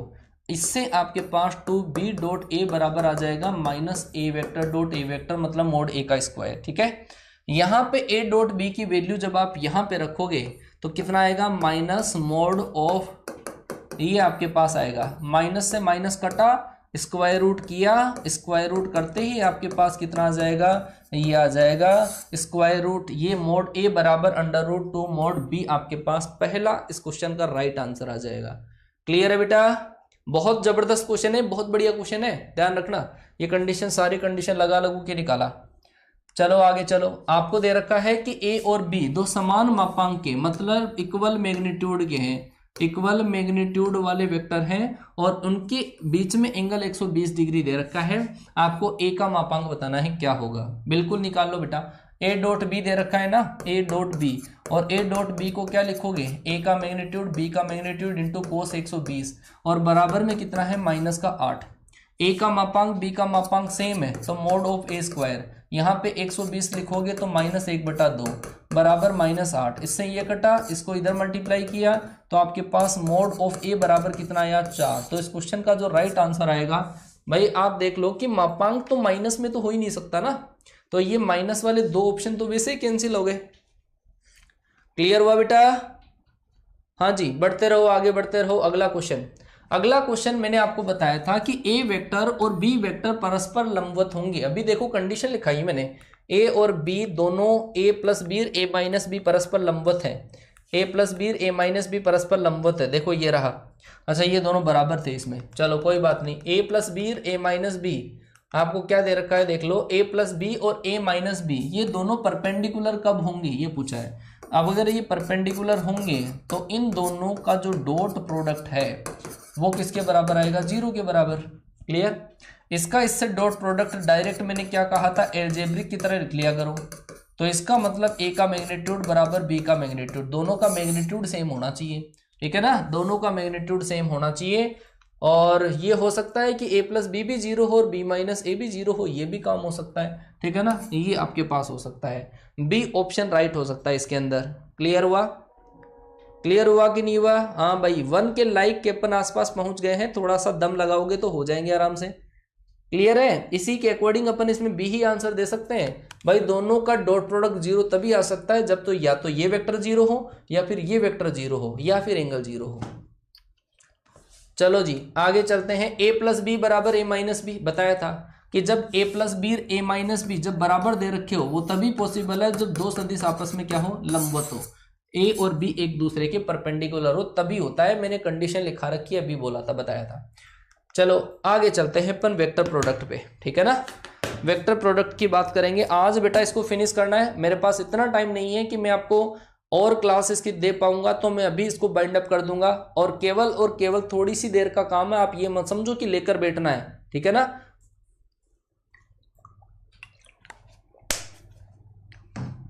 हाँ जी ध्यान दीजिए। क्रॉस प्रोडक्ट वेक्टर जो आपके पास होता है इसको अपन बोलते हैं सदिश गुणन। और सदिश गुणन और इसको अपन एक अलग नाम से भी बोलते हैं, क्रॉस प्रोडक्ट बोलते हैं। अगर दो वेक्टर को अपन इस तरीके से प्रोडक्ट करें जिससे एक वेक्टर क्वांटिटी आती हो, मतलब एक ऐसी राशि आती हो जिसके साथ में दिशा भी आ जाए, ठीक है, तो वो जो आपके पास होता है ऐसा जो प्रोडक्ट होता है उसको अपन बोलते हैं क्रॉस प्रोडक्ट बोलते हैं या वेक्टर प्रोडक्ट भी बोलते हैं। कैसे करते हैं? अगर मान लो कि आपके पास एक वेक्टर दे रखा है ए वेक्टर, दूसरा वेक्टर दे रखा है बी वेक्टर। जब आप ए को बी से क्रॉस करोगे, तो ऐसे केस में इन दोनों के परपेंडिकुलर डायरेक्शन का वेक्टर आता है, ठीक है। हमेशा ध्यान रखना, क्रॉस के अंदर इस वेक्टर का इस वेक्टर से जब क्रॉस किया तो इनके परपेंडिकुलर डायरेक्शन का वेक्टर आएगा, हमेशा इससे परपेंडिकुलर डायरेक्शन का वेक्टर आता है। कैसे निकालते हैं वो ध्यान दो। ए वेक्टर क्रॉस बी वेक्टर यदि अपन करते हैं तो वो होता है ए का मैग्नीट्यूड और बी का मैग्नीट्यूड और इनटू क्या होता है साइन थीटा, और साथ में आता है एन केप। ये जो एन केप होता है वो परपेंडिकुलर लंबवत की दिशा को दर्शाता है, ठीक है ना।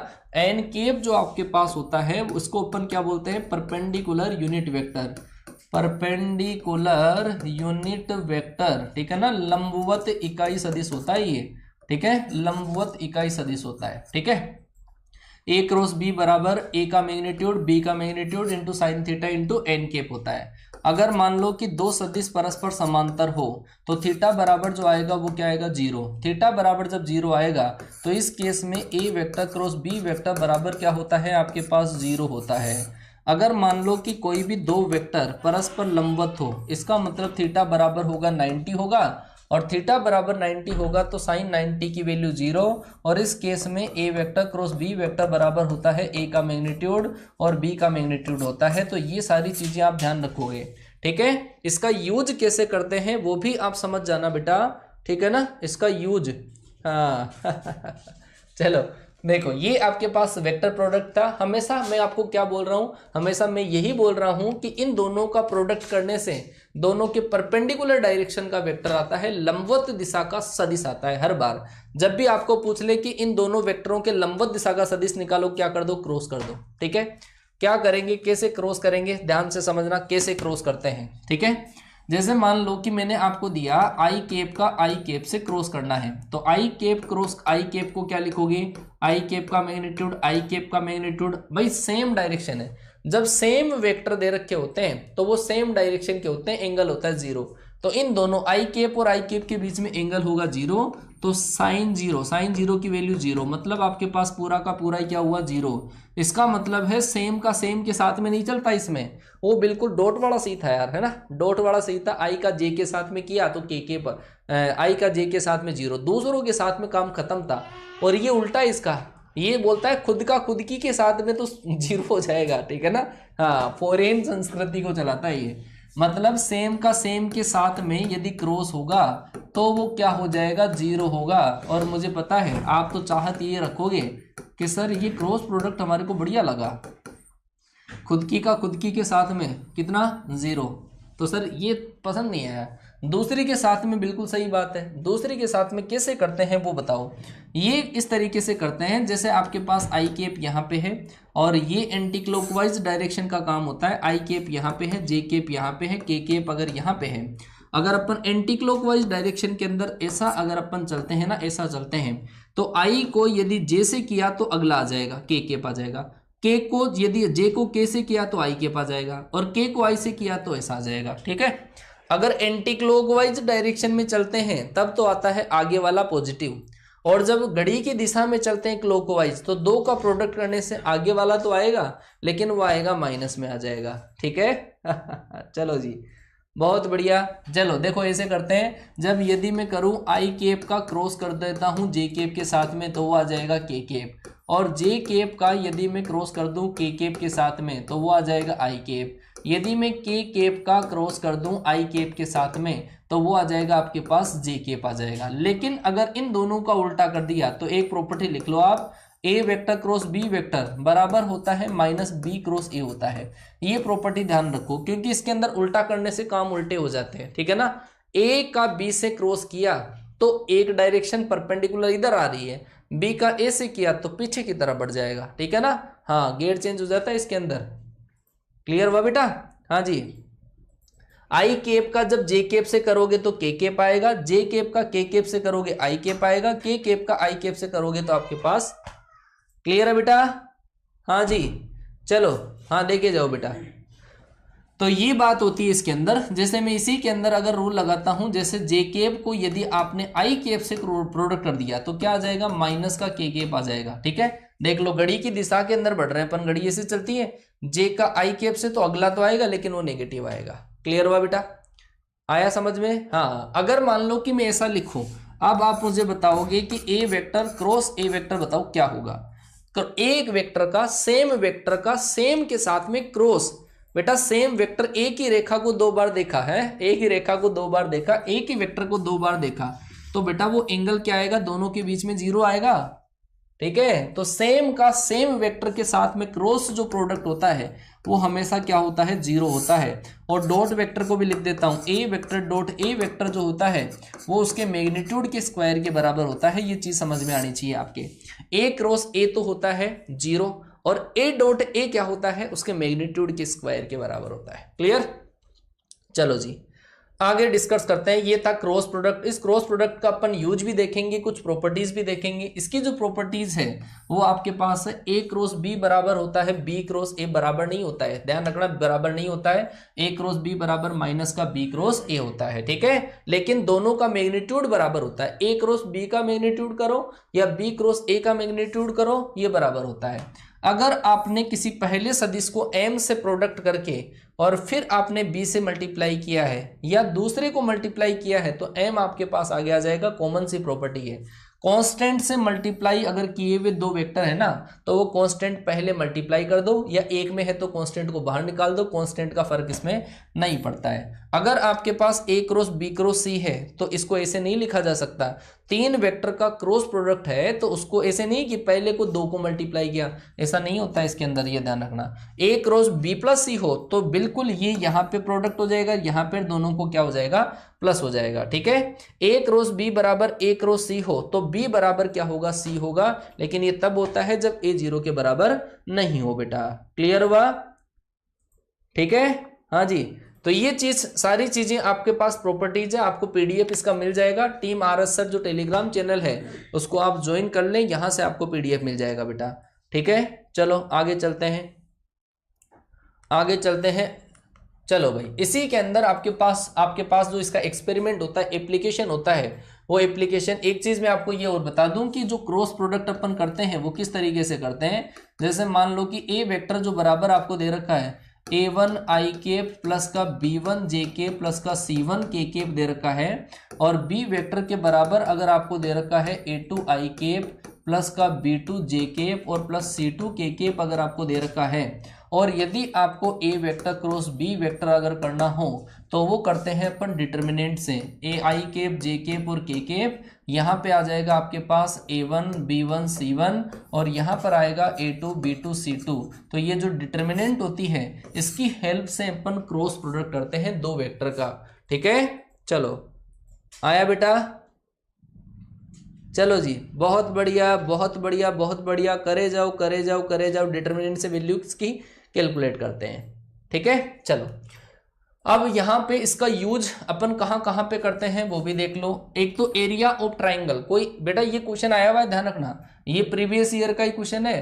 प्रीवियस ईयर का एरिया पूछा था और आपको एक ट्राइंगल के अंदर उसकी एडजेसेंट साइड्स दे रखी होती, तो एरिया अपन इस तरीके से निकालेंगे। ध्यान रखना, अगर आपको कोई भी ट्राइंगल दे रखा है, ए दे रखा है, बी दे रखा है, सी दे रखा है, तो एक ही पॉइंट से स्टार्ट होने वाली दो जो भुजाएं जिनको बोलते हैं आसन भुजाएं, एडजेसेंट साइड, वो इसमें काम में लेते हैं। एक ही पॉइंट से स्टार्ट होने वाली एक भुजा ये है, एक भुजा ये है, तो इसका एरिया जो होगा वो होगा एडजेसेंट साइड का क्रॉस प्रोडक्ट। वो क्या होगा, BC वेक्टर और क्रॉस BA वेक्टर कर दो, ये आ जाएगा एरिया। आप ऐसे भी इसको निकाल सकते हो, ऐसे भी निकाल सकते हो, 1/2 इस पॉइंट से स्टार्ट होने वाली AB और AC, ऐसा भी कर सकते हो। AB vector cross AC vector, start एक ही पॉइंट से होनी चाहिए, ध्यान रखना। लेकिन कई बार आपको अगर ये भुजाओं की स्थिति सदिश दिए हुए हो तब तो ये होता है। ठीक है, ये तभी लगता है जब भुजाओं का स्थिति सदिश दिया हुआ हो। लेकिन अगर शीर्षों का स्थिति सदिश दिया हुआ हो, A वेक्टर, इसका B वेक्टर और इसका C वेक्टर, तो भुजाओं का निकालना पड़ता है पहले। तो भुजाओं का निकालने के लिए अगर इस भुजा का निकालोगे तो ये क्या होगा, लास्ट में से पहले वाले का माइनस कर दो, तो ये वाला जो स्थिति सदिश आएगा वो B माइनस A आएगा। इसी केस में बता देता हूं, अगर आपको दे रखा है शीर्षों का स्थिति सदिश दे रखा है, ये भुजाओं का है, इस शीर्षों का दे रखा है, तो अगर आप ये वाला फॉर्मूला लगाओगे तो क्या होगा आपके पास, 1/2 BC का कैसे निकालोगे, C माइनस B हो जाएगा। और क्रॉस BA का मतलब क्या होगा, A vector minus B vector और इसका क्रॉस प्रोडक्ट। ठीक है, तो ये आप इस तरीके से कैलकुलेट करते हैं। चाहे तो ये वाला फॉर्मूला लिख सकते हैं, चाहे ये वाला फॉर्मूला, इस फॉर्मूले को क्रिएट करोगे ये आएगा, A cross B, B cross C, C cross A। ये आपके पास जब कब काम में आएगा, जब पोजीशन वेक्टर अगर वर्टेक्स का दे रखा हो तब ये, और जब साइड्स का दे रखा हो, भुजाओं का दे रखा हो, तब ये काम में आएगा। ये एरिया ऑफ ट्राइंगल। चलो जी, अब इसके बेस पे कुछ क्वेश्चंस हैं। ठीक है, चलो जी, बोलो चलो फटाफट से बताओ क्या होगा। आपको दे रखा है A दे रखा है, B दे रखा है और आपको A क्रॉस B करना है, इसका मैग्नीट्यूड निकालना है। A क्रॉस B का मैग्नीट्यूड करने के लिए आपको जरूरी है कि इसको डिटर्मिनेंट से ही करना पड़ेगा और कोई इसका दूसरा उपाय नहीं है। ये आ जाएगा 1 3 और 3 आ जाएगा। अगर आप 3 और ये आएगा -9, तो कितना आएगा, माइनस का 6i केप आ जाएगा। जे केप के रेस्पेक्ट में 6 - 3 माइनस का 3 जे केप आएगा। के केप के रेस्पेक्ट में कितना आएगा, ये आ जाएगा आपके पास 5 के केप। इसका मैग्नीट्यूड निकाल लो, कितना आएगा, 36 प्लस का 9 प्लस का 25 आपके पास आ जाएगा और इन सबको प्लस कर दो। ठीक है, 9 और 5 14। अब करके देख लो, शायद आपके पास √70 आएगा, शायद, है ना, ये आएगा 34। सही बात है, क्लियर हुआ। हाँ, कोई डाउट नहीं होगा, मैं सारे एग्जाम्पल दूंगा बेटा, है ना। हाँ, एग्जाम्पल मिलेगा, लेकर आया हूं। चलो जी, ये दे रखा है A क्रॉस B बराबर A डॉट B का मैग्नीट्यूड है, तो आपको बताना है A और B के बीच में एंगल क्या होगा। अब भाई A क्रॉस B क्या होगा, मुझे बताओ। A क्रॉस B क्या होगा, A का मैग्नीट्यूड B का मैग्नीट्यूड इंटू साइन थीटा होता है, ऐसा। और A डॉट B क्या होता है, A डॉट B होता है A का मैग्नीट्यूड B का मैग्नीट्यूड इंटू कोस थीटा। ये इससे कटेगा, इस कोस को इधर ट्रांसफर करोगे तो टेन थीटा, और टेन थीटा बराबर 1, तो थीटा बराबर कितना, 45 आएगा। तो आपके पास कौन सा ऑप्शन आएगा, डी आंसर आएगा। क्लियर हुआ, आगे बढ़ते हैं। अगला क्वेश्चन, अगर ये आपको दे रखा है दोनों सदिशों के लंबवत एकांक सदिश निकालना है। बेटा, दो सदिशों के लंबवत जब भी एकांक सदिश निकालना हो तो एन केप का फॉर्मूला, हालांकि मैंने नहीं लिखाया था, समझ जाना। ए वेक्टर क्रॉस बी वेक्टर, ए का मापांक और बी का मापांक इस तरीके से निकालते हैं। ए क्रॉस बी, ए का मापांक बी का मापांक। ठीक है, करके निकाल लो क्या आएगा आपके पास। यहाँ पे आप ऐसा लिख लेना, ए क्रॉस बी का मापांक लिख लेना। ठीक है, तो भाई पहले तो दोनों का क्रॉस करो। तो यहाँ पर आपके पास आई जे के दे रखा है ना, आई कैप क्रॉस जे कैप, आई कैप जे कैप और के कैप। तो पहला तो कितना है 1 1 0, दूसरा कितना है 0 1 1। अगर आप इसको सोल्व करोगे तो ये आएगा आपके पास आई कैप, और ये आ जाएगा आपके पास माइनस का जे कैप, और ये आ जाएगा प्लस का के कैप। ठीक है, और इसका एकांक सदिश, ये लंबवत सदिश आया। मैंने आपको बार बार कहा है कि बेटा जब भी अपन दो वेक्टर का क्रॉस करते हैं तो लंबवत सदिश आता है। तो लंबवत सदिश के लिए क्रॉस करना पड़ता है। एकांक सदिश निकालने के लिए इसके परिमाण का डिवाइड कर दो, √3 का डिवाइड कर दो, आंसर आ जाएगा आई कैप माइनस जे कैप प्लस के कैप और बटे √3। ए ऑप्शन राइट होगा। ठीक है ना, डी नहीं आएगा बेटा। लंबवत एकांक सदिश पूछा है, यूनिट वेक्टर निकालना है परपेंडिकुलर डायरेक्शन के अंदर, ए आंसर आएगा। बी आंसर कहां से आ गया, आई कैप माइनस जे कैप प्लस के कैप आएगा। चलो जी आगे चलते हैं। अगला दे रखा है ए क्रॉस बी का मैग्नीट्यूड का स्क्वायर, ए डॉट बी के मैग्नीट्यूड का स्क्वायर बराबर आपके पास 144 है। बेटा ये क्या होगा बताओ, ये होगा आपके पास ए के मैग्नीट्यूड का स्क्वायर, बी के मैग्नीट्यूड का स्क्वायर और इनटू साइन स्क्वायर, प्लस ये क्या होगा, ये होगा ए के मैग्नीट्यूड का स्क्वायर, बी के मैग्नीट्यूड का स्क्वायर कोस स्क्वायर थीटा बराबर 144 है। ये दोनों आपस में बराबर है, साइन स्क्वायर कोस स्क्वायर 1 हो जाएगा, ए के मैग्नीट्यूड का स्क्वायर बी के मैग्नीट्यूड का स्क्वायर बराबर 144। ए का मैग्नीट्यूड 4 है ना, तो 4 का स्क्वायर क्या 16, 16 का इधर डिवाइड कर दिया 9, इसका मतलब बी के मैग्नीट्यूड का स्क्वायर बराबर 9, तो मैग्नीट्यूड ऑफ बी बराबर कितना आएगा 3 आ जाएगा। क्लियर हुआ बेटा। चलो जी आगे डिस्कस करते हैं। ये रहा आपके पास, ओहो बहुत कमाल का सवाल है, बहुत ही जबरदस्त सवाल। चलो समझना बेटा, इसको कॉन्सेप्ट है इस क्वेश्चन के अंदर। आपको दे रखा है ए क्रॉस बी बराबर दे रखा है आपको 0 वेक्टर, ए क्रॉस बी बराबर 0 वेक्टर और ए डॉट बी बराबर 0 वेक्टर। आइएगा कॉन्सेप्ट के ऊपर आइएगा।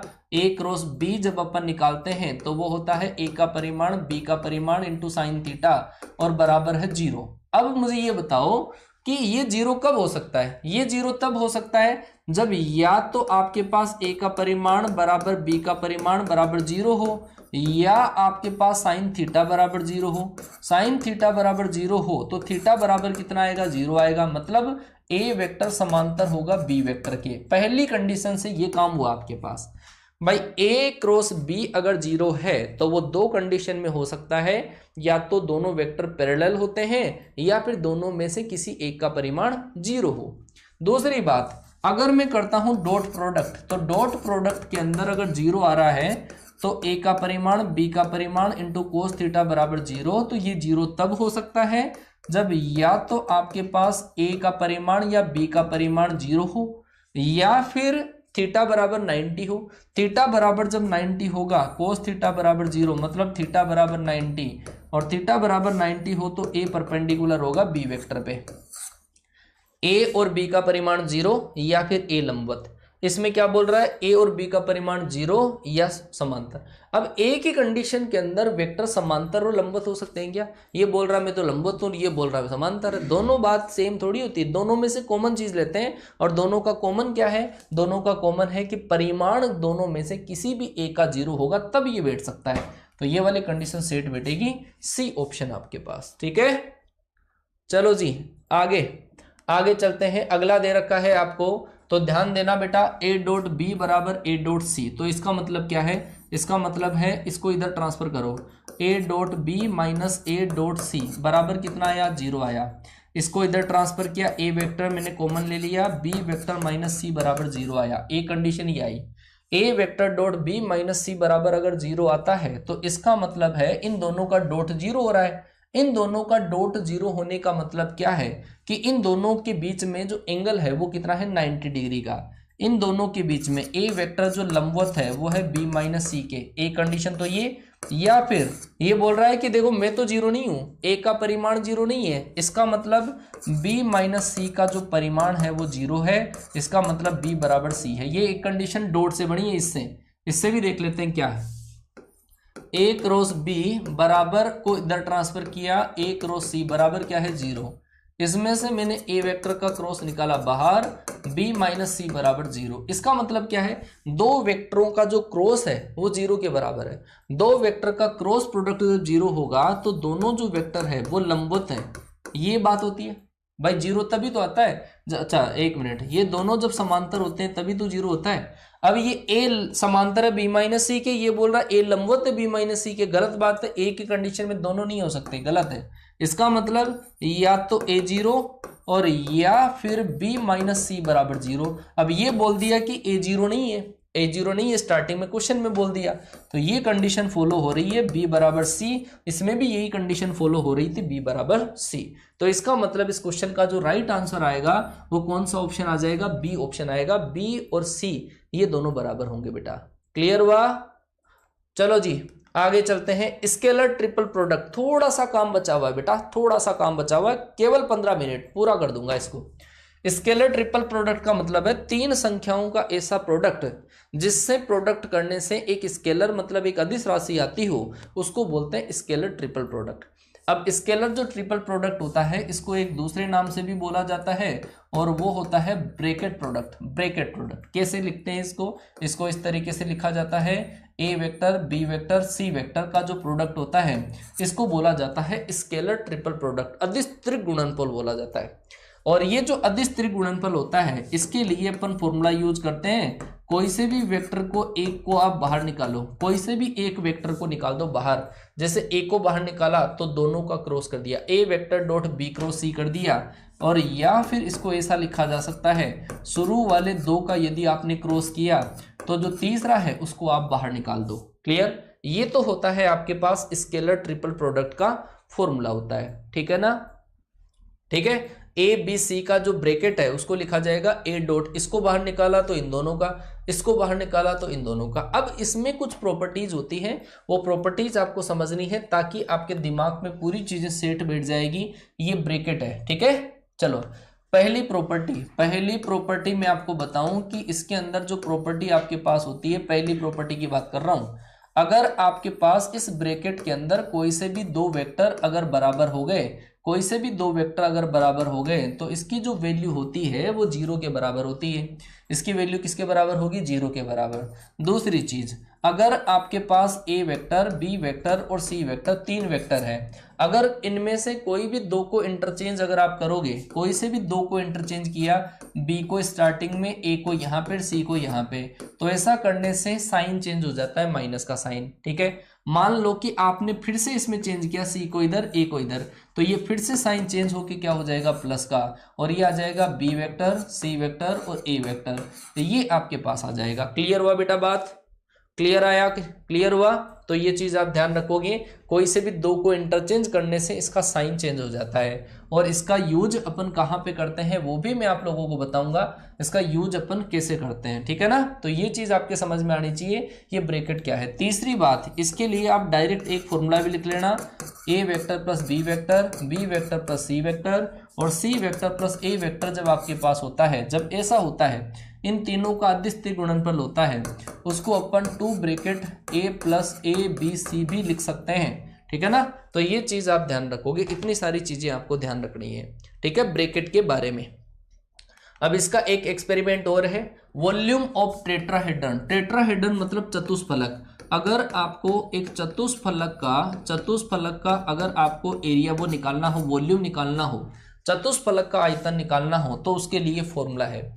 चतुष्फलक कैसे निकालेंगे? चतुष्फलक जो आपके पास होगा वो इस तरीके से अपन बनाते हैं, इस तरीके से बनाने की कोशिश करते हैं। ये चतुष्फलक बनेगा बेटा, बन रहा है क्या? चतुष्फलक है ये चतुष्फलक। ये चतुष्फलक जो आपके पास है, टेट्राहेड्रन जो आपके पास है, इस टेट्राहेड्रन के अंदर कौन होता है ना, कौन को तीन शेप वाला जो कौन रख दिया, ठीक है, ये चतुष्फलक है। इसकी संगामी कोरें दे रखी है, ये ए वेक्टर दे रखा है, ये बी वेक्टर दे रखा है, ये सी वेक्टर अगर दे रखा है, तो इसका जो वॉल्यूम होता है, वो अपन निकालते हैं 1/6 और ए वेक्टर ब्रैकेट ए वेक्टर बी वेक्टर और सी वेक्टर करके निकालते हैं। क्लियर बात? अब आपके पास A B C D position vector और वर्टिसेस ए बी सी, अगर आपको वर्टेक्स के दे रखे हैं, अगर ये भुजाओं के दे रखे होते हैं, तब तो अपन इसको काम में लेते हैं। अगर मान लो कि अगर आपको दे रखे हैं शीर्षों के, जैसे ए दे रखा है, बी दे रखा है, ये सी दे रखा है, डी दे रखा है, तो एक ही पॉइंट से स्टार्ट होने वाले तीन वेक्टर होने चाहिए। एक किसी से भी स्टार्ट कर दो, A B A C A D, B से स्टार्ट कर दो, B A B C B D कर दो, एक पॉइंट से स्टार्ट होने चाहिए, बस शर्त ये है। तो देखो यहाँ पे मैंने ए से स्टार्ट कर रखा है, ठीक है, और ए से स्टार्ट करके आप ये फॉर्मूला बना सकते हो। क्लियर हुआ बेटा? क्लियर? चलो जी, थोड़ा सा पोर्शन इसका बचा हुआ है। जैसे ये आपके पास क्वेश्चन है, इसके बराबर आपके पास है 5, तो आपको देखो कैसे इसको डील करना है। आप इन दोनों को करो क्रॉस, इन दोनों को जब आप क्रॉस प्रोडक्ट करोगे, किसी को भी कर लो, इसमें तो कोई फर्क नहीं पड़ेगा। चलो इन दोनों को करोगे फिर डॉट कर लेना। इन दोनों का क्रॉस करते हैं तो 3i cap cross 5j cap और माइनस का 3k केप, ऐसा इनका तो क्रॉस किया और फिर जो आया उसके साथ में dot 3 lambda I cap plus का के केप और बराबर आपके पास कितना आ गया 5 आया।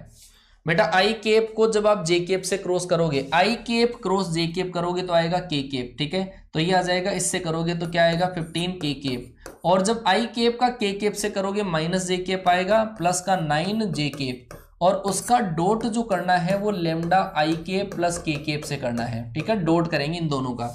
इन दोनों का जब अपन डॉट करेंगे, शायद कहीं कैलकुलेशन में मिस्टेक है क्या? हाँ बिल्कुल, देखो आप इधर वाले में आई केप का आई केप से होगा, इधर आई केप है ही नहीं तो इधर तो जीरो हो जाएगा। आई केप का जो प्रोडक्ट है वो जीरो, लेमडा जीरो से, यहाँ पे जीरो आई केप लिख लो ऐसा, तो ये तो इससे मल्टीप्लाई होकर जीरो हो गया, तो इसका मतलब संभव ही नहीं है लेमडा का मान, ठीक है। हाँ जी, डी आंसर आपके पास इसका करेक्ट आ जाएगा, क्योंकि डॉट सेम का सेम से होता है। इधर तो आई केप है, इधर आई केप है ही नहीं, तो भाई इधर आई केप नहीं है तो इधर जीरो आई केप है, और जीरो आई केप है तो लेमडा चला जाएगा, भावनाओं में बह जाएगा, है ना। चलो जी आगे चलते हैं। अगला क्वेश्चन, अगला आपको निकालना है। देखो आपके पास 3 ये आपको दे रखा है, आप मुझे बताओ कि आई क्रॉस जे क्या होगा। आई क्रॉस जे जो होता है वो होता है के केप, ठीक है, और इसका के क्रॉस जब आई करोगे, के क्रॉस जब जे करोगे, सॉरी के क्रॉस जब के करोगे तो माइनस का जे केप आ जाएगा। माइनस जे केप का आपको क्या करना है, इस जे केप के साथ में करना है। भाई के क्रॉस जब माइनस जे करोगे, माइनस जे को माइनस को बाहर निकाल दो। जब के क्रॉस जे करोगे, ध्यान से देखो कहाँ पे है, ये आई केप है, ये जे केप है और ये है के केप। जब के का जे केप से करोगे, इस डायरेक्शन के अंदर चल रहे हैं घड़ी की दिशा में, तो माइनस आई केप आएगा, माइनस का आई केप और डॉट जे केप। अब ये आई डॉट जे परपेंडिकुलर है 0। क्लियर हुआ कि नहीं हुआ मेरी कोचिंग?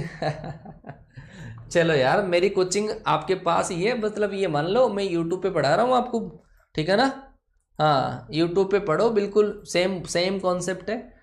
हाँ डरने वाली कोई बात नहीं है, कोई दिक्कत आए तो बोला करो, बिल्कुल कॉन्सेप्ट कवर करवाएंगे आपसे। चलो जी, अगला आपको दे रखा है ABC परस्पर लंबवत एकांक सदिश है, यूनिट वेक्टर है, परपेंडिकुलर है A B पे, B C पे। ऐसे A वेक्टर जो है वो परपेंडिकुलर है B पे, और B परपेंडिकुलर है C पे, और C परपेंडिकुलर है A पे।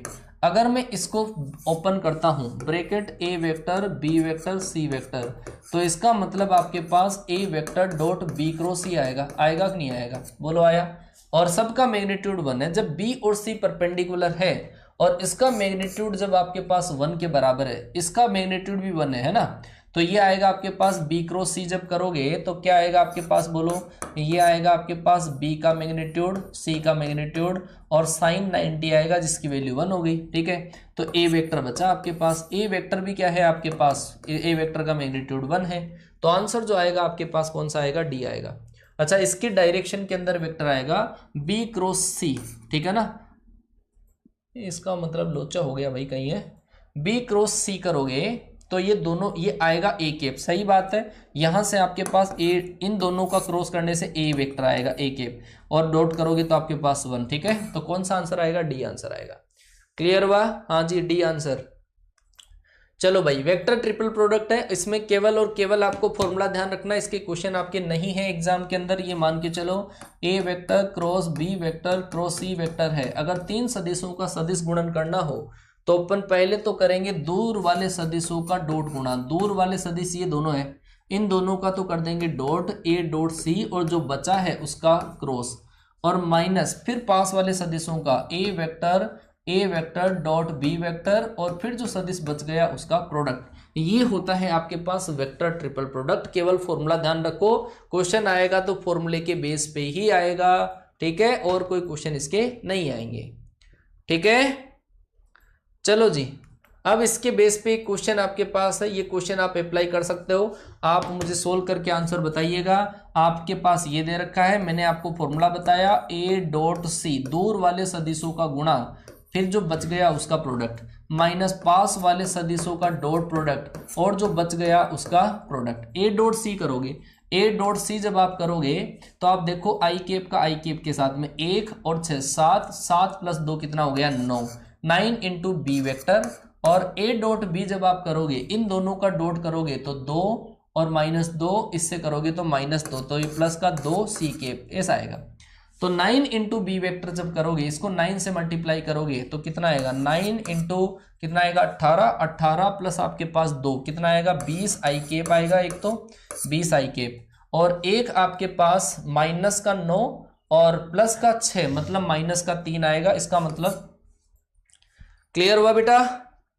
हाँ जी, ठीक है ना। अब यही क्वेश्चन है आपके पास, ठीक है ना। हाँ, ये क्वेश्चन मैंने आपको करवा दिए हैं, हर टॉपिक की ये पीडीएफ आपको मिल जाएगा। और बेटा 2 घंटे के अंदर वेक्टर को समेटना बहुत बड़ी बात है, विद क्वेश्चन के साथ में। मैंने क्वेश्चन के साथ में समेट दिया इसको, ठीक है ना। चलो, और इस चैप्टर से रिलेटेड मुझे रिव्यू आपके कमेंट में चाहिए, क्या रिव्यू आपके रहते हैं, कैसा आपने इस चैप्टर को एंजॉय किया, क्या आपने जो डांस देख रहे हो ऐसा एंजॉय किया है। चैप्टर फिनिश है, वेक्टर है ना। रही बात क्वेश्चन की, तो बेटा क्वेश्चन के लिए मैं आपको RS अग्रवाल का जो सॉल्यूशन है वो करवाऊंगा। शाम की जो क्लास है 6 बजे जो क्लास है, उस क्लास में तो आज तो मैं 3D करा रहा हूँ, और वेक्टर का मैं हिंदी ट्रांसलेशन करवा के फिर आपको जब वेक्टर सोल्व करवाऊंगा तो आप देखिएगा, आप फोड़ोगे क्वेश्चन को बेटा। क्लियर है क्या? क्लियर? हाँ जी, बिल्कुल बिल्कुल बिल्कुल। ब्रेक हो चुका है, टाटा बाय बाय। अब आपसे मिलता हूं मैं अगली क्लास के अंदर 6 PM पर RS अग्रवाल की बुक के सॉल्यूशन के साथ में। क्लियर है? चलो मिलते हैं बेटा। मुझे रिव्यू जरूर चाहिए, क्लास की रिव्यू मिलनी चाहिए मुझे, कमेंट बॉक्स में आपका प्यार से होना चाहिए ताकि एनर्जी आ जाए। ठीक है, चलो टाटा बाय बाय, जय हिंद।